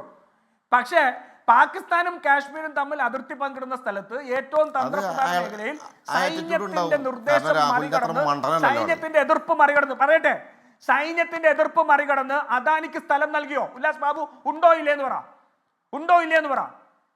സൈന്യത്തിന്റെ എതിർപ്പിനെ മറികടന്ന് പാകിസ്ഥാനും ജമ്മു കാശ്മീരും തമ്മിൽ അതിർത്തി പങ്കിടുന്നിടത്ത് നിങ്ങൾ സ്ഥലം നൽകിയോ? പറയൂ ഉല്ലാസ് ബാബു. ഇല്ല എന്ന് പറ. താൻ ചോദിക്കുമ്പോ മറുപടി പറയാതിരിക്കുന്ന ആളല്ലല്ലോ ഞാൻ. അനുജ ചോദ്യം ചോദിക്കുമ്പോ മറുപടി പറയാനുള്ളതാണ്. ഡയലോഗ് അടിക്കണമെന്ന് താങ്കളുടെ തിട്ടൂരത്തിന് വേണ്ടി ഡയലോഗ് അടിക്കുന്നത് താൻ ആരോടോ എന്റെ അടുത്ത് തിട്ടൂരം പഠിപ്പിക്കാൻ? ആകാശത്തേക്കോ താഴത്തേക്കോ വെടി വെച്ചിട്ടോ തന്റെ ഉത്തരവാദിത്വം. താൻ എന്റെ അടുത്തേക്ക് ചോദ്യം ചോദിക്കാൻ വരാനുള്ളതൊന്നും താനായിട്ടില്ല കേട്ടോ. ദേശസുരക്ഷയ്ക്കെതിരായതുകൊണ്ടാണ് അനുമതി. ദേശസുരക്ഷയ്ക്കെതിരായത് കൊണ്ട് ആ ചൈനീസ് കമ്പനിക്ക് അനുമതി കൊടുത്തില്ല. അതിന്റെ അപ്പുറത്തേക്ക് ഒരു കമ്പനിയെ കണ്ടെത്താൻ കാലങ്ങളായിട്ട് ഭരിച്ചിരുന്ന താങ്കളുടെ പാർട്ടിക്കാരില്ലെങ്കിൽ കഴിവോ അത് ഉമ്മൻചാണ്ടിയുടെ കഴിവ് കുറവ്. അതെന്താ രാജുവിന് മനസ്സിലാകാതെ? 34 കൊല്ലം കേരളത്തിൽ ഉദ്ഘാടനം മുഴുവൻ നടന്നത് PMO ഓഫീസിന്റെ നേതൃത്വത്തിലാണെന്ന് പറയുന്നു. PMO ഓഫീസിന്റെ പ്രോട്ടോകോൾ അനുസരിച്ചാണ് ആ ഉദ്ഘാടനം നടന്നത്. അങ്ങനെയാണെങ്കിൽ ആ വേദിയിൽ ദേശീയ ഗാനം ആലപിക്കാത്തതിന്റെ ഉത്തരവാദിത്വം ഉല്ലാസ് ബാബു ഏറ്റെടുക്കുന്നുണ്ടോ? ആ വിഴിഞ്ഞത്തുള്ള പരിപാടിയിൽ ദേശീയ ഗാനം ആലപിക്കാതിരുന്നതിന്റെ, ദേശീയ ഗാനത്തെ ഈ രാജ്യത്തെ അപമാനിച്ചതിന്റെ ഉത്തരവാദിത്വം ഉല്ലാസ് ബാബു ഏറ്റെടുക്കുവോ? CPM പറയുന്നത് PMOയുടെ ഇതനുസരിച്ചാണ് ചെയ്തതെന്നല്ലേ പറഞ്ഞത്. അപ്പൊ നിങ്ങൾക്കല്ലേ ഉത്തരവാദിത്വം? നോക്കൂ, ഇവിടെ 2 പേർക്കും ഇത് സംബന്ധിച്ചൊന്നും പറയാൻ കഴിയാത്ത സാഹചര്യത്തിൽ നിൽക്കുകയാണ്. സജീഷെ, ഒന്ന് നരേന്ദ്രമോദിയെ വിമർശിക്കും. സതീഷെ, ഞങ്ങൾക്ക് ആ ഹിന്ദി പറഞ്ഞാൽ ഞങ്ങൾക്ക് മനസ്സിലായി. എനിക്ക് മനസ്സിലാവാഞ്ഞത് ഈ ആദ്യത്തെ ഘട്ടത്തിൽ പ്രധാനമന്ത്രി നരേന്ദ്രമോദിക്കെതിരെ സജീഷ് പറഞ്ഞതാ മനസ്സിലാവാത്തത്. ഇങ്ങനെ കടന്ന് എഴുകണോ? ഇങ്ങനെ ഒരു ദാസ്യം ആവശ്യമുണ്ടോ? നിങ്ങൾ ആ സ്റ്റാലിനെയൊക്കെ കുറിച്ച് എപ്പോഴും പറയുന്നത് ഒന്ന് പോയിട്ട് RSS വിരുദ്ധ പോരാട്ടം എന്താണെന്ന് പിണറായി വിജയനോട് അവിടെ പോയെന്ന് പറയാം. പിണറായില്ല, പി വിജയനോട് അവിടെ പോയെന്ന് പഠിക്കാൻ പറ. എങ്ങനെയാണ് സംഘപരിവാറിനോട് പോരാടുന്നതെന്ന്. ഈ ഗവർണർമാർക്ക് അത്താഴവിരുന്നുണ്ടാക്കിയും അതുപോലെ തന്നെ ഈ പറയുന്ന പ്രധാനമന്ത്രി പറയുന്നതിന് മുട്ടയിലഴഞ്ഞും ഒന്നും അല്ല സംഘപരിവാർ വിരുദ്ധ നടത്തുന്നത്. സർക്കാരിന്റെ പരിപാടികളിൽ നിങ്ങൾ പറയുന്നതല്ല, ഞങ്ങളാണ് ഓർഗനൈസേഴ്സ്, അങ്ങ് ഉദ്ഘാടകനാണ്. അങ്ങ് പറയുന്ന PWയുടെ നിബന്ധന പ്രകാരം എത്ര സീറ്റ് അവിടെ വേണം എന്നുള്ളത് നിങ്ങൾക്ക് തീരുമാനിക്കാം. ഈ NSD പറയുകയാണ് ഇത്ര സീറ്റേ പാടുള്ളൂ. ശരി, ആ സീറ്റിൽ ആരൊക്കെ ഇരിക്കണം എന്നുള്ളത് ഞങ്ങളാണ് തീരുമാനിക്കുന്നത്. ഈ സംസ്ഥാനത്തെ രാഷ്ട്രീയ പാർട്ടികളിൽ ഒരു ഭരണപക്ഷയുടെ രാഷ്ട്രീയ പാർട്ടിയുടെ പ്രസിഡന്റിനെ മാത്രം അവിടെ ഇരുത്തുന്നത് നീതികേടാണ്. അതുകൊണ്ട് അത് സാധിക്കില്ല. അതുകൊണ്ട് നിങ്ങൾ ഇങ്ങോട്ട് ഉദ്ഘാടനം ചെയ്യാൻ വരുന്നില്ലെങ്കിൽ വേണ്ട, P. വിജയൻ ഉദ്ഘാടനം ചെയ്തോളാം എന്ന് പറയാനുള്ള ആർജവം വേണമായിരുന്നു. ആ ആർജവം ഇല്ലാതെ പോയതിന് നമുക്ക് എന്ത് ചെയ്യാൻ പറ്റും? കേരളത്തിന്, മതേതര കേരളത്തിന് സംഭവിച്ച ഏറ്റവും വലിയ പിഴവല്ലേ എന്ത് ചെയ്യാൻ പറ്റും? ശരി, ശ്രീ S. K. സജീഷ്, ഇപ്പോൾ ഈ കാര്യം, അതായത് പ്രധാനമന്ത്രി ഇന്ന് നടത്തിയ പ്രസംഗത്തിൽ അദ്ദേഹം പറഞ്ഞിട്ടുള്ള കാര്യങ്ങൾ, KC വേണുഗോപാൽ പറഞ്ഞത് അപ്പോൾ തന്നെ ചുട്ട മറുപടി കൊടുക്കേണ്ടതായിരുന്നു, എന്തുകൊണ്ട് കൊടുത്തില്ല എന്ന് ചോദിക്കുന്നു. അത് ഒരുപക്ഷെ അസാധ്യമാകാം, കാരണം അതിൽ പ്രോട്ടോകോളൊക്കെ ഉണ്ട്, പ്രധാനമന്ത്രി പങ്കെടുക്കുന്ന ചടങ്ങാണ്, അങ്ങനെ സംസാരിക്കാൻ മൈക്കെടുത്തുടനെ സംസാരിക്കേണ്ടതൊരു വേദിയല്ല അത് നമുക്ക് മനസ്സിലാകും. പക്ഷേ സമയം ഇത്ര കഴിഞ്ഞിട്ട് ഇപ്പോൾ ഈ സ്വാഗത പ്രാസംഗികൻ പറഞ്ഞതിൽ പോലും പിടിച്ചുകൊണ്ട് രാഷ്ട്രീയം പറഞ്ഞിരിക്കുകയാണ് നരേന്ദ്രമോദി. അവിടെ കമ്മ്യൂണിസ്റ്റ് മന്ത്രി പോലും ഇങ്ങനെ ചെയ്തിരിക്കുന്നു എന്ന് പറഞ്ഞുള്ള വിമർശനം പറയുന്നു, ഇന്ത്യ സഖ്യത്തെ വിമർശിക്കുന്നു. ആ തരത്തിലേക്ക്, കൂടാതെ അദ്ദേഹത്തിന്റെ പ്രസംഗത്തിൽ അദ്ദേഹത്തിന് കിട്ടിയ അവസരം അദ്ദേഹം തന്ത്രപരമായി തന്നെ വിനിയോഗിച്ചിട്ടുണ്ട് എന്നതിൽ താങ്കൾക്ക് തർക്കമുണ്ടോ? അദ്ദേഹത്തിന് പറയാനുള്ള കാര്യങ്ങൾ അദ്ദേഹം പറഞ്ഞു. ഈ പറയുന്ന ശങ്കരാചാര്യരെ കുറിച്ച് പറയുകയാണ്, കൂടാതെ മാർപ്പാപ്പയുടെ മരണത്തെക്കുറിച്ച് പറയുന്നു, അതിൽ കേന്ദ്രമന്ത്രി പങ്കെടുത്ത കാര്യം പറയുകയാണ്. എന്നാൽ പെഹൽഗാമിൽ ഇത്രയധികം ആളുകൾ, നിരപരാധികളായ ആളുകൾ കൊല്ലപ്പെട്ടു, ഒരു വാക്കുകൊണ്ട് പോലും അവരെക്കുറിച്ച് പ്രധാനമന്ത്രി പറഞ്ഞില്ല. പക്ഷെ മുഖ്യമന്ത്രി അത് പറഞ്ഞുകൊണ്ടാണ് തുടങ്ങിയത് എന്നുള്ളത് നമ്മൾ ഓർക്കേണ്ടതാണ്. അപ്പോൾ കിട്ടിയ അവസരത്തിൽ നരേന്ദ്രമോദി തനിക്ക് പറയാൻ തോന്നിയ ചില കാര്യങ്ങളൊക്കെ പറഞ്ഞിട്ടുണ്ട്. സമയം ഇത്ര കഴിഞ്ഞിട്ടും ഇതിൽ എന്തുകൊണ്ടൊരു മറുപടിയിലേക്ക് CPIMന്റെ മുതിർന്ന നേതാക്കൾ അല്ലെങ്കിൽ ഈ വേദിയിൽ ഉണ്ടായിരുന്നവരാരും പോകുന്നില്ല എന്നുള്ളൊരു ചോദ്യമുണ്ടല്ലോ ശ്രീ S. K. സജീഷ്. അതിൽ ഈ PPPയുടെ കാര്യം പറഞ്ഞുകൊണ്ട് അദാനി അവർ പാർട്ട്ണർ എന്ന് പറഞ്ഞത്, അതിൽ VN വാസവന് പറഞ്ഞ ആൾ തന്നെ ഒരു വിശദീകരണം നൽകിയിട്ടുണ്ട്. ചങ്ങാത്ത മുതലാളിത്തമല്ല ഞങ്ങൾ, പക്ഷേ ഈ PPP മോഡൽ എന്നുള്ളതിനെ ഞങ്ങൾ തള്ളിക്കളയില്ല, അതാണ് ഉദ്ദേശിക്കുന്നതെന്ന് പറയുകയാണ്. അതിനപ്പുറത്തേക്ക് മറ്റു കാര്യങ്ങളിൽ എന്തുകൊണ്ടൊരു പ്രതികരണം ഉണ്ടാകുന്നില്ല S. K. സജീഷ്?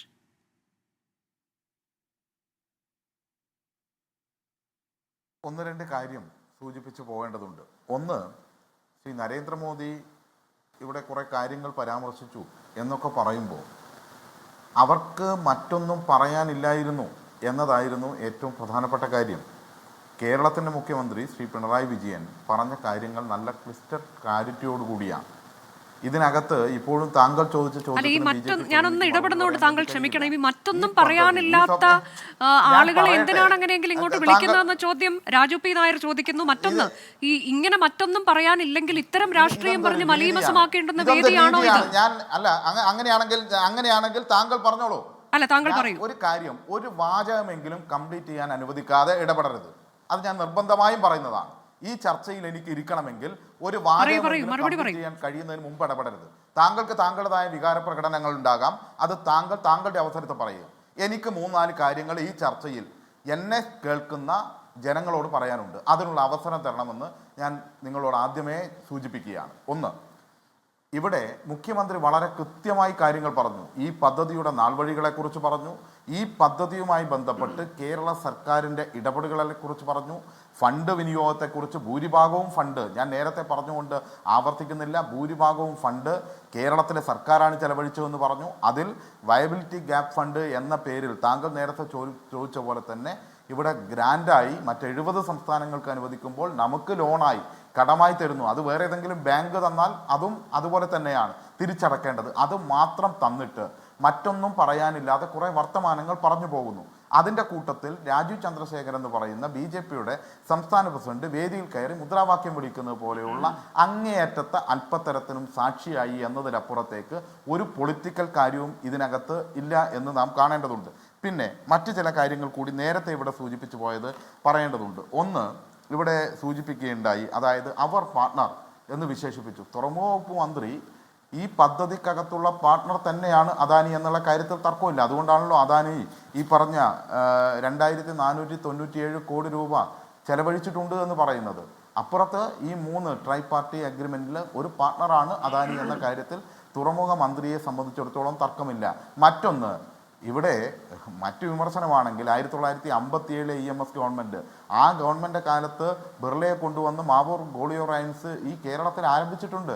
കാരണം വ്യവസായ വികസനം കേരളത്തിന് ആവശ്യമുണ്ട് എന്നത് ഇടതുപക്ഷത്തിൻ്റെയും CPIMൻ്റെയും ഒക്കെ നിലപാട് തന്നെയാണ്. അതൊന്നും മനസ്സിലാക്കാൻ ഇവർക്ക് കഴിയാത്തതുകൊണ്ട് പല വിമർശനങ്ങളും അവർ ഉന്നയിക്കും. ഞാനതിൻ്റെ മറ്റ് വിശദാംശങ്ങളിലേക്കൊന്നും പോകണമെന്ന് കരുതുന്നില്ല. പിന്നെ കടൽ കൊള്ള എന്ന് പറഞ്ഞ കാര്യം നേരത്തെ ഇവിടെ പറഞ്ഞു. ഞങ്ങൾ മാത്രമല്ലല്ലോ പറഞ്ഞത്, ഈ കരാർ സംസ്ഥാന താല്പര്യത്തിനെതിരാണ് എന്ന് അന്നത്തെ KPCCയുടെ പ്രസിഡന്റായിട്ടുള്ള ശ്രീ VM സുധീരൻ പറഞ്ഞിട്ടില്ലേ? നിങ്ങളിപ്പോൾ കസേര ഒഴിച്ചിട്ടതിൻ്റെ കാര്യം പറഞ്ഞല്ലോ. ചിലപ്പോൾ ഒരു മനസാക്ഷി കുത്തുകൊണ്ടായിരിക്കും ശ്രീ VD സതീശൻ വരാതിരുന്നത്. കാരണം എന്താണ്? അന്ന് VM സുധീരൻ ഇത് കേരളത്തിൻ്റെ താല്പര്യങ്ങൾക്കെതിരാണ് എന്ന് ഉമ്മൻചാണ്ടിയെ ചൂണ്ടി പറഞ്ഞപ്പോൾ VD സതീശൻ KPCC പ്രസിഡന്റിന് ഒരു കത്ത് കൊടുത്തു. എന്താണ് കത്ത് കൊടുത്തത്? KPCC നിർവാഹക സമിതി വിളിക്കണം. എന്തിന്? കേരളത്തിന് താല്പര്യത്തിനെതിരായ ഈ കരാറിനെ കുറിച്ച് ചർച്ച ചെയ്യാൻ. ഇതെല്ലാം അന്ന് നമ്മുടെ മുന്നിലുള്ള കാര്യമാണ്. നമ്മൾ അന്ന് പറഞ്ഞ കാര്യം ഇപ്പോഴും പ്രശസ്തമാണ്. കാരണം CAG റിപ്പോർട്ടിനകത്തടക്കം വളരെ കൃത്യമായി ഈ കാര്യങ്ങൾ സൂചിപ്പിക്കുന്നുണ്ട്. എന്നാൽ തിരിച്ച് ഞങ്ങളോട് ചോദിക്കുക എന്താണ്? അങ്ങനെയാണെങ്കിൽ ഈ കരാർ റദ്ദാക്കി പോകാമായിരുന്നല്ലോ എന്നാണ് ചോദിക്കുക. ഞങ്ങൾ അന്നും പറഞ്ഞു, വിഴിഞ്ഞം പദ്ധതി യാഥാർത്ഥ്യമാക്കുക എന്നത് ഞങ്ങളുടെ ലക്ഷ്യമാണ്. ആ ലക്ഷ്യത്തിന് വേണ്ടി ഞങ്ങൾ അതിൽ മെല്ലപ്പോക്കുണ്ടായപ്പോൾ, അതിന് നിലപാട് സ്വീകരിക്കാത്തപ്പോൾ വിഴിഞ്ഞം മുതൽ സെക്രട്ടേറിയറ്റ് വരെ മനുഷ്യച്ചങ്ങല സൃഷ്ടിച്ചവരാണ് ഞങ്ങൾ. ഇത് മുടക്കാനല്ല, നടത്തണമെന്നാവശ്യപ്പെട്ടുകൊണ്ട് നടത്തണമെന്നാവശ്യപ്പെട്ടുകൊണ്ടാണ് മുന്നോട്ട് പോയത്. അതിലെ ഒന്നാമത്തെ കണ്ണിയായി ശ്രീ പിണറായി വിജയനും പന്നിൻ രവീന്ദ്രനും എല്ലാം അന്നുണ്ടായിരുന്നു എന്ന് നമ്മുടെ ഓർമ്മയിലുണ്ട്. ഏതാണ്ട് 212 ദിവസം പാളയം രക്തസാക്ഷി മണ്ഡപത്തിന് മുന്നിൽ ഈ പദ്ധതി യാഥാർത്ഥ്യമാക്കാൻ വേണ്ടി ഒരു ദീർഘകാല സമരം ചെയ്ത പാരമ്പര്യവും ഇടതുപക്ഷത്തിനും CPIMനും ഉണ്ട് എന്നതും നാം കാണേണ്ടതുണ്ട്. പ്രശ്നം എവിടെയാണ്? ഈ കരാറിനകത്ത് ഏകപക്ഷീയമായി കേരളത്തിലെ സർക്കാർ പിന്മാറിക്കഴിഞ്ഞാൽ 19,555 കോടി രൂപ അദാനിക്ക് നമ്മൾ നഷ്ടപരിഹാരമായി നൽകേണ്ടി വരും എന്ന് കൃത്യമായി എഴുതി വച്ചിട്ടുണ്ട് എന്നുള്ളതാണ് വസ്തുത. പൊളിറ്റിക്കലായി ടെർമിനേഷൻ ഉണ്ടായാൽ ഡാമേജ് കോമ്പൻസേഷൻ നൽകണമെന്നും ഇന്റർനാഷണൽ ആർബിട്രേഷൻ സാധ്യമാണ് എന്നും കരാറിനകത്ത് എഴുതി വച്ചിരിക്കുന്നു എന്ന് നമ്മൾ കാണേണ്ടതുണ്ട്. അതിൻ്റെ ഭാഗമായി കേസ് നടത്തി പോകേണ്ടി വരും. ഇന്റർനാഷണൽ ആർബിട്രേഷൻ ട്രൈബ്യൂണൽ ഉൾപ്പെടെ പോകേണ്ടി വരുന്ന സാഹചര്യം ഉണ്ടാകും. അത് കഴിഞ്ഞ് ഹൈക്കോടതിയും സുപ്രീം കോടതിയും എല്ലാമായി കേസ് പോയാൽ 50 വർഷക്കാലം പോലും ഈ പദ്ധതി നടക്കില്ല. പക്ഷേ ഈ പദ്ധതി മുന്നോട്ട് കൊണ്ടുപോവുക, ഇവർക്ക് ഇങ്ങനെ താല്പര്യമുണ്ടെങ്കിലും ആ താല്പര്യങ്ങൾക്കപ്പുറത്തേക്ക് കേരളത്തിൻ്റെ താല്പര്യം ഉയർത്തിപ്പിടിച്ച് മുന്നോട്ട് പോവുക എന്ന ഇച്ഛാശക്തിയോടുകൂടിയുള്ള നിലപാടും അതിൻ്റെ ഭാഗമായി രണ്ടാം ഘട്ടത്തിലേക്ക് വരുമ്പോൾ നമുക്ക് കൂടുതൽ സഹായകരമാകുന്ന രീതിയിലുള്ള നിലപാടും എല്ലാം സ്വീകരിച്ചുകൊണ്ട് ഏതെല്ലാം പ്രതിസന്ധികൾ കടന്നുപോയോ ആ പ്രതിസന്ധികളെയെല്ലാം മറികടന്നുകൊണ്ട് നമ്മുടെ സ്വപ്ന പദ്ധതി യാഥാർത്ഥ്യമാക്കുന്നതിനുള്ള നിലപാടാണ് സ്വീകരിച്ചത്.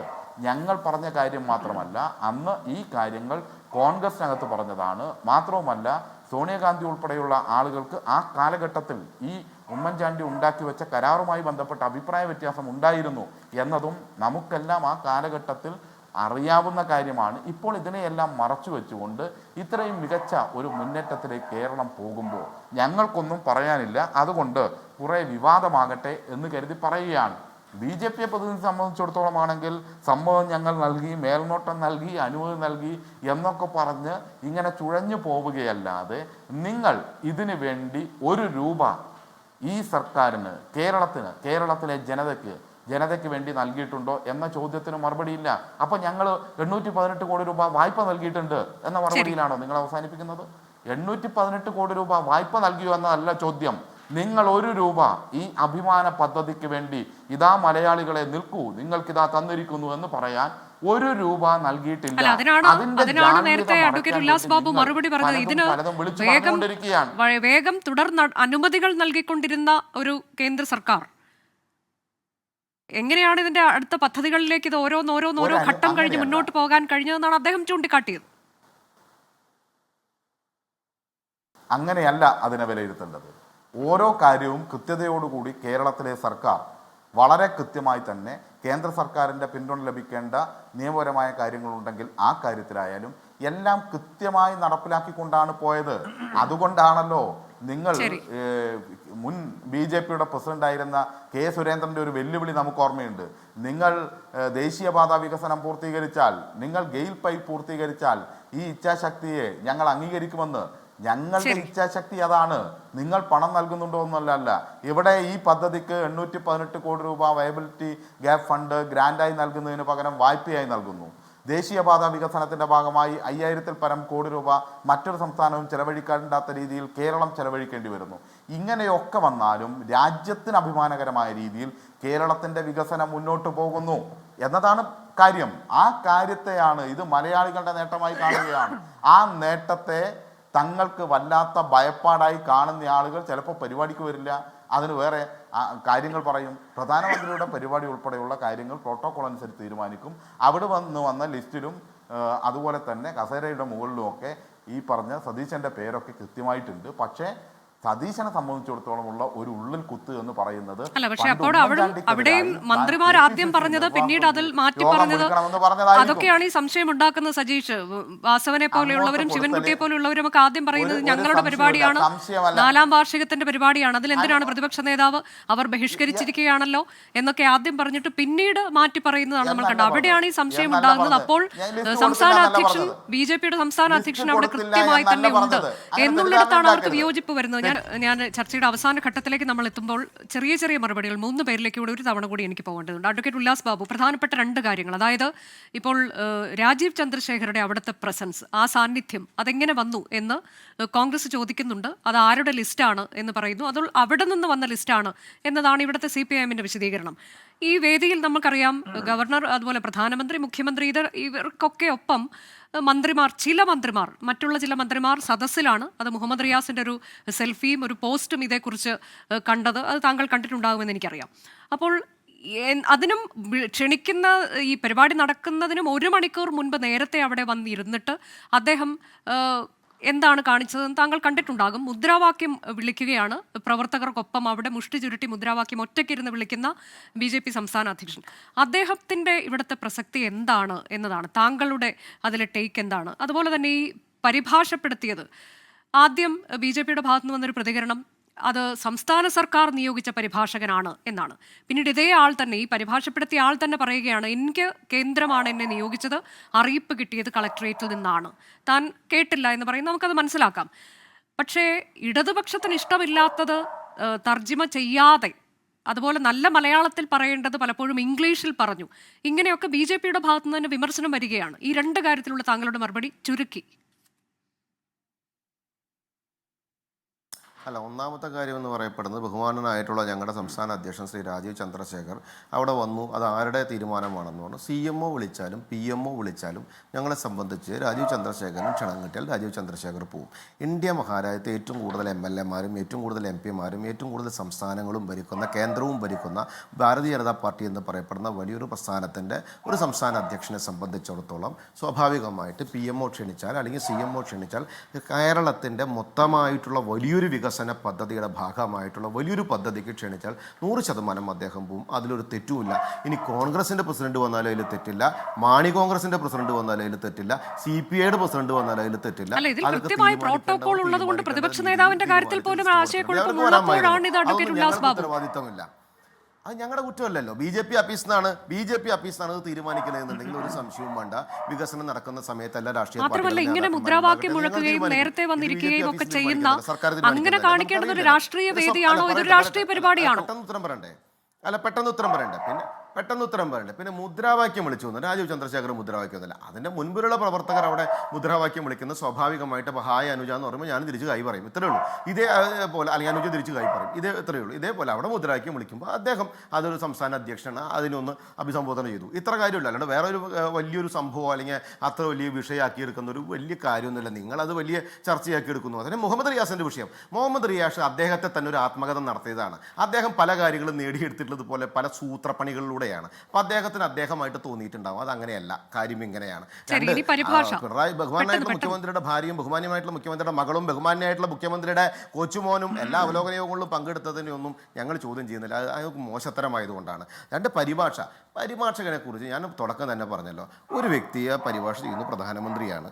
സ്വാഭാവികമായിട്ട് ആ പരിഭാഷ ചെയ്യുന്നതിൽ അദ്ദേഹം പറഞ്ഞ കാര്യങ്ങൾ ഉൾക്കൊള്ളാനോ അല്ലെങ്കിൽ കൃത്യമായിട്ട് അത് കേൾക്കാതെയോ എന്തെങ്കിലും ഒരു അബദ്ധം പറ്റിയിട്ടുണ്ടാവും. ഹ്യൂമാനിറ്റേറിയൻ കൺസിഡറേഷൻ ഒരു വ്യക്തി എന്ന രീതിയിൽ അതിനകത്ത് ഒരു നെഗറ്റീവ് പറയാനും ഉല്ലാസ് ബാബു എന്ന വ്യക്തി ആഗ്രഹിക്കുന്നില്ല. കാരണം തെറ്റ് എനിക്കും പറ്റാം, അനുജിക്കും പറ്റാം, എല്ലാവർക്കും പറ്റാം. അപ്പം എന്നോടൊരു സാധനം ട്രാൻസ്ലേറ്റ് ചെയ്യാൻ പോയാൽ ചത്ത ഞാൻ പോലും അനുജ. കാരണം എനിക്ക് അതിന് ഭയങ്കര പേടിയുള്ള കാര്യം. കാരണം നമുക്ക് പറ്റില്ല. അപ്പോൾ ചില കാര്യങ്ങൾ ചില പ്രതിസന്ധി സമയത്ത് ചിലപ്പോൾ സംഭവിച്ചിട്ടുണ്ടാകും. അത് അതിൻ്റെ സെൻസിൽ വിട്ട് കളയുക. പിന്നെ മൂന്നാമത്തെ ഞാൻ ചോദിക്കുന്നതല്ല, അവിടെയും ബി ജെ പിയുടെ ഭാഗത്ത് ആദ്യം വന്ന പ്രതികരണം ഇത് സംസ്ഥാന സർക്കാർ നിയോഗിച്ചയാളാണ് എന്ന് പറഞ്ഞു. പിന്നീട് അത് ഇദ്ദേഹം തന്നെ തിരുത്തുമ്പോൾ പിന്നീട് അതിന് മറുപടിയില്ല. അതുപോലെ തന്നെ ഈ പരിഭാഷയെക്കുറിച്ചും മറ്റ് വിമർശനങ്ങളുണ്ട്. അതാണ് ഞാനിപ്പോൾ പറഞ്ഞത്. നിങ്ങളുടെ ഭാഗത്തുനിന്ന് ബി ജെ പി നേതാക്കന്മാരുടെ അടുത്ത് ചോദ്യം ചെയ്യുന്ന സമയത്ത് ഞങ്ങൾക്കതറിയില്ല, സംസ്ഥാന സർക്കാർ ഏൽപ്പിച്ചതായിരിക്കാം എന്ന പ്രതികരണമാണ് വന്ന് നിങ്ങൾ അവരോട് ചോദിച്ചു എന്നുള്ളതാണ് അതിൻ്റെ യാഥാർത്ഥ്യം.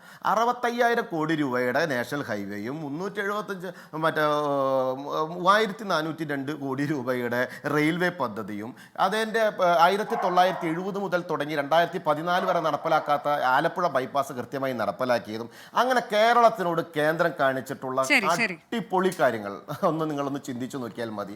ഒരു ചിറ്റമ്മ നയൂല. സജീഷിന് അങ്ങനെ പറയും. ബഹുമാനായി സജീഷ്, ഞാൻ പറയട്ടെ, നിങ്ങളുടെ പാർട്ടി 9 കൊല്ലം ഭരിച്ച സമയത്ത് നിങ്ങളുടെ പാർട്ടി ഒരു കേരളത്തിൻ്റെ വലിയ വികസനത്തിൻ്റെ ഭാഗമാകുമ്പോൾ അതിൽ കേന്ദ്രത്തിനും കൃത്യമായിട്ടുള്ള ഇടപെടലുകളുണ്ട്. കാച്ച് എന്നല്ല, സ്വയം പര്യാപ്തമായ രാജ്യം ഈ നാടാക്കാത്തതിൻ്റെ ഉത്തരവാദിത്തം 34 കൊല്ലം ഈ പദ്ധതി വലിച്ചു കൊണ്ടുപോയി നിങ്ങളാണെന്ന് ഞാനിപ്പോൾ പറയുന്നില്ല. കാരണം ഞാൻ തർക്കത്തിന് തയ്യാറില്ല. അതുകൊണ്ട് തന്നെ കേരളവും കേന്ദ്രവും ആര് ഭരിക്കുന്നുവോ ഭരിക്കുന്നവരുടെ കൃത്യമായിട്ടുള്ള ഇടപെടലുകൾ, ഭരിക്കുന്നവരുടെ കൃത്യമായിട്ടുള്ള കാഴ്ചപ്പാടുകൾ, അത് രണ്ട് സർക്കാരുകളും, ഞാൻ നിങ്ങളുടെ സർക്കാരിന് ഇല്ല എന്ന് പറയുന്നില്ല, ഇതിന് മുമ്പുള്ള ഉമ്മൻചാണ്ടിക്കും അതില്ലെന്ന് ഞാൻ പറയുന്നില്ല, കരുണാകരൻ അതില്ലെന്ന് ഞാൻ പറയുന്നില്ല. സമയം അവസാനിക്കുകയാണ്. സജീഷ്, ഇപ്പോൾ ഞാൻ രാജു പിനാറിലേക്ക് എത്താം. സജീഷ്, എനിക്ക് ഒരു കാര്യത്തിൽ എനിക്ക് ചോദിക്കാനുള്ളത്, അതായത് ഇപ്പോൾ ഉമ്മൻചാണ്ടിയുടെ പേരൊന്ന് പരാമർശിച്ചു പോയത് കൊണ്ട് ഇവിടെ എന്തെങ്കിലും തെറ്റുണ്ടോ എന്നുള്ളൊരു ചോദ്യം എൻ്റെ ഒരു സംശയമാണ്. കാരണം ഒരു കരാർ ഒപ്പിട്ടതാണ്, അദാനിയുമായി കരാർ ഒപ്പിട്ടതിൽ KV തോമസിന്റെ ഒക്കെ ഒരു പങ്കുണ്ട്, നമുക്കത് ഓർമ്മയുള്ള കാര്യമാണ്. മറ്റൊന്ന്, പാരിസ്ഥിതികാനുമതി വാങ്ങിയെടുത്ത മുഖ്യമന്ത്രിയാണ്. അദ്ദേഹം നിയമസഭയിൽ പറഞ്ഞത് എന്താണെന്ന് നമുക്കറിയാം. എന്തൊക്കെ തടസ്സങ്ങൾ വന്നാലും ഈ പദ്ധതി നടപ്പാക്കിയിരിക്കും എന്ന് പറഞ്ഞ അന്നത്തെ മുഖ്യമന്ത്രിയാണ്. അപ്പോൾ ഇത് ഈ ഒരു ആഗോള ടെൻഡർ വിളിക്കുന്ന, ഗ്ലോബൽ ടെൻഡർ വിളിക്കുന്നതിലേക്കൊക്കെ പോയ മുഖ്യമന്ത്രി, ആ പേരൊന്ന് പരാമർശിച്ച് പോകുന്നത് കൊണ്ട് എന്തെങ്കിലും തെറ്റുണ്ടോ? അതിന് മുൻപത്തെ കാര്യം, ഇപ്പോൾ MV രാഘവന്റെ കാലത്ത് നടന്ന കാര്യത്തെക്കുറിച്ച് പറയുന്നില്ല, പകരം അതിനുശേഷം വന്ന കാര്യം പറയുകയാണ്. പിന്നീട് വന്ന ചില കാര്യങ്ങൾ ജസ്റ്റ് പറഞ്ഞു പോവുകയാണ്. ഈ പേരൊന്ന് പരാമർശിക്കുന്നതുകൊണ്ട് എന്താണ് കുഴപ്പം, ശ്രീ സജീഷ്? ചുരുക്കിയ മറുപടി. ഒരു കാര്യം, താങ്കൾ ഈ അവസാന നിമിഷത്തെ അവസാനത്തെ സമയത്ത് ഈ ചോദ്യം ചോദിക്കുമ്പോൾ ഇതിനൊരു കൃത്യമായ ചരിത്രപരമായ നാൾവഴിയുണ്ട്.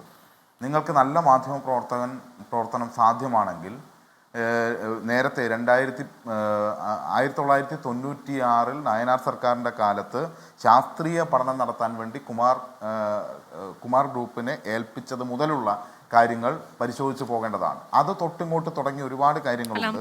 നേരത്തെ ചൈനീസ് കമ്പനിയുടെ കാര്യം ഉൾപ്പെടെ ഇവിടെ പരാമർശിച്ചു. അല്ല, പറയട്ടെ, എനിക്കറിയാം, ഞാൻ തീർത്ത കാര്യം പറയുന്നില്ല. അന്ന് ഏൽപ്പിച്ച സൂം കമ്പനി എന്ന് പറയുന്ന കമ്പനി യഥാർത്ഥത്തിൽ നയനാർ സർക്കാർ കഴിഞ്ഞതിന് ശേഷം ആണ്, VS സർക്കാരാണ് അതിൻ്റെ മുമ്പ് തന്നെ നയനാർ സർക്കാർ ശാസ്ത്രീയ പഠനം നടത്തി പിന്നീട് UDF സർക്കാരിൻ്റെ കാലത്ത് പഠനം നോക്കാതെ ടെൻഡർ കൊടുത്തതാണ് ഈ പറഞ്ഞ സൂം കമ്പനി. പിന്നീട് VS സർക്കാർ വരുമ്പോൾ ആ പഠനമൊന്നും നടത്തിയില്ല എന്നുള്ളത് പരിശോധിക്കാതെ തന്നെ പിന്നീട് എന്ത് ചെയ്താണ്, ആ കമ്പനിക്ക് തന്നെ ടെൻഡർ കൊടുത്തു. ടെൻഡർ കൊടുത്ത സമയത്താണ് ചൈനീസ് കമ്പനി എന്ന് പറഞ്ഞിട്ട് ഇവർ മുടക്കുന്നത്. ഇങ്ങനെ മുടക്കൽ ഇതിൻ്റെ പല ഘട്ടങ്ങളും ഉണ്ടായിട്ടുണ്ട്. ആ മുടക്കലിലൊന്നും ഞങ്ങൾ പങ്കുചേർന്നിട്ടില്ല. ഞങ്ങൾ ഇത് മുന്നോട്ട് പോകണം എന്നുള്ള നിലയിൽ തന്നെയാണ്. ഒറ്റ വാചകത്തിൽ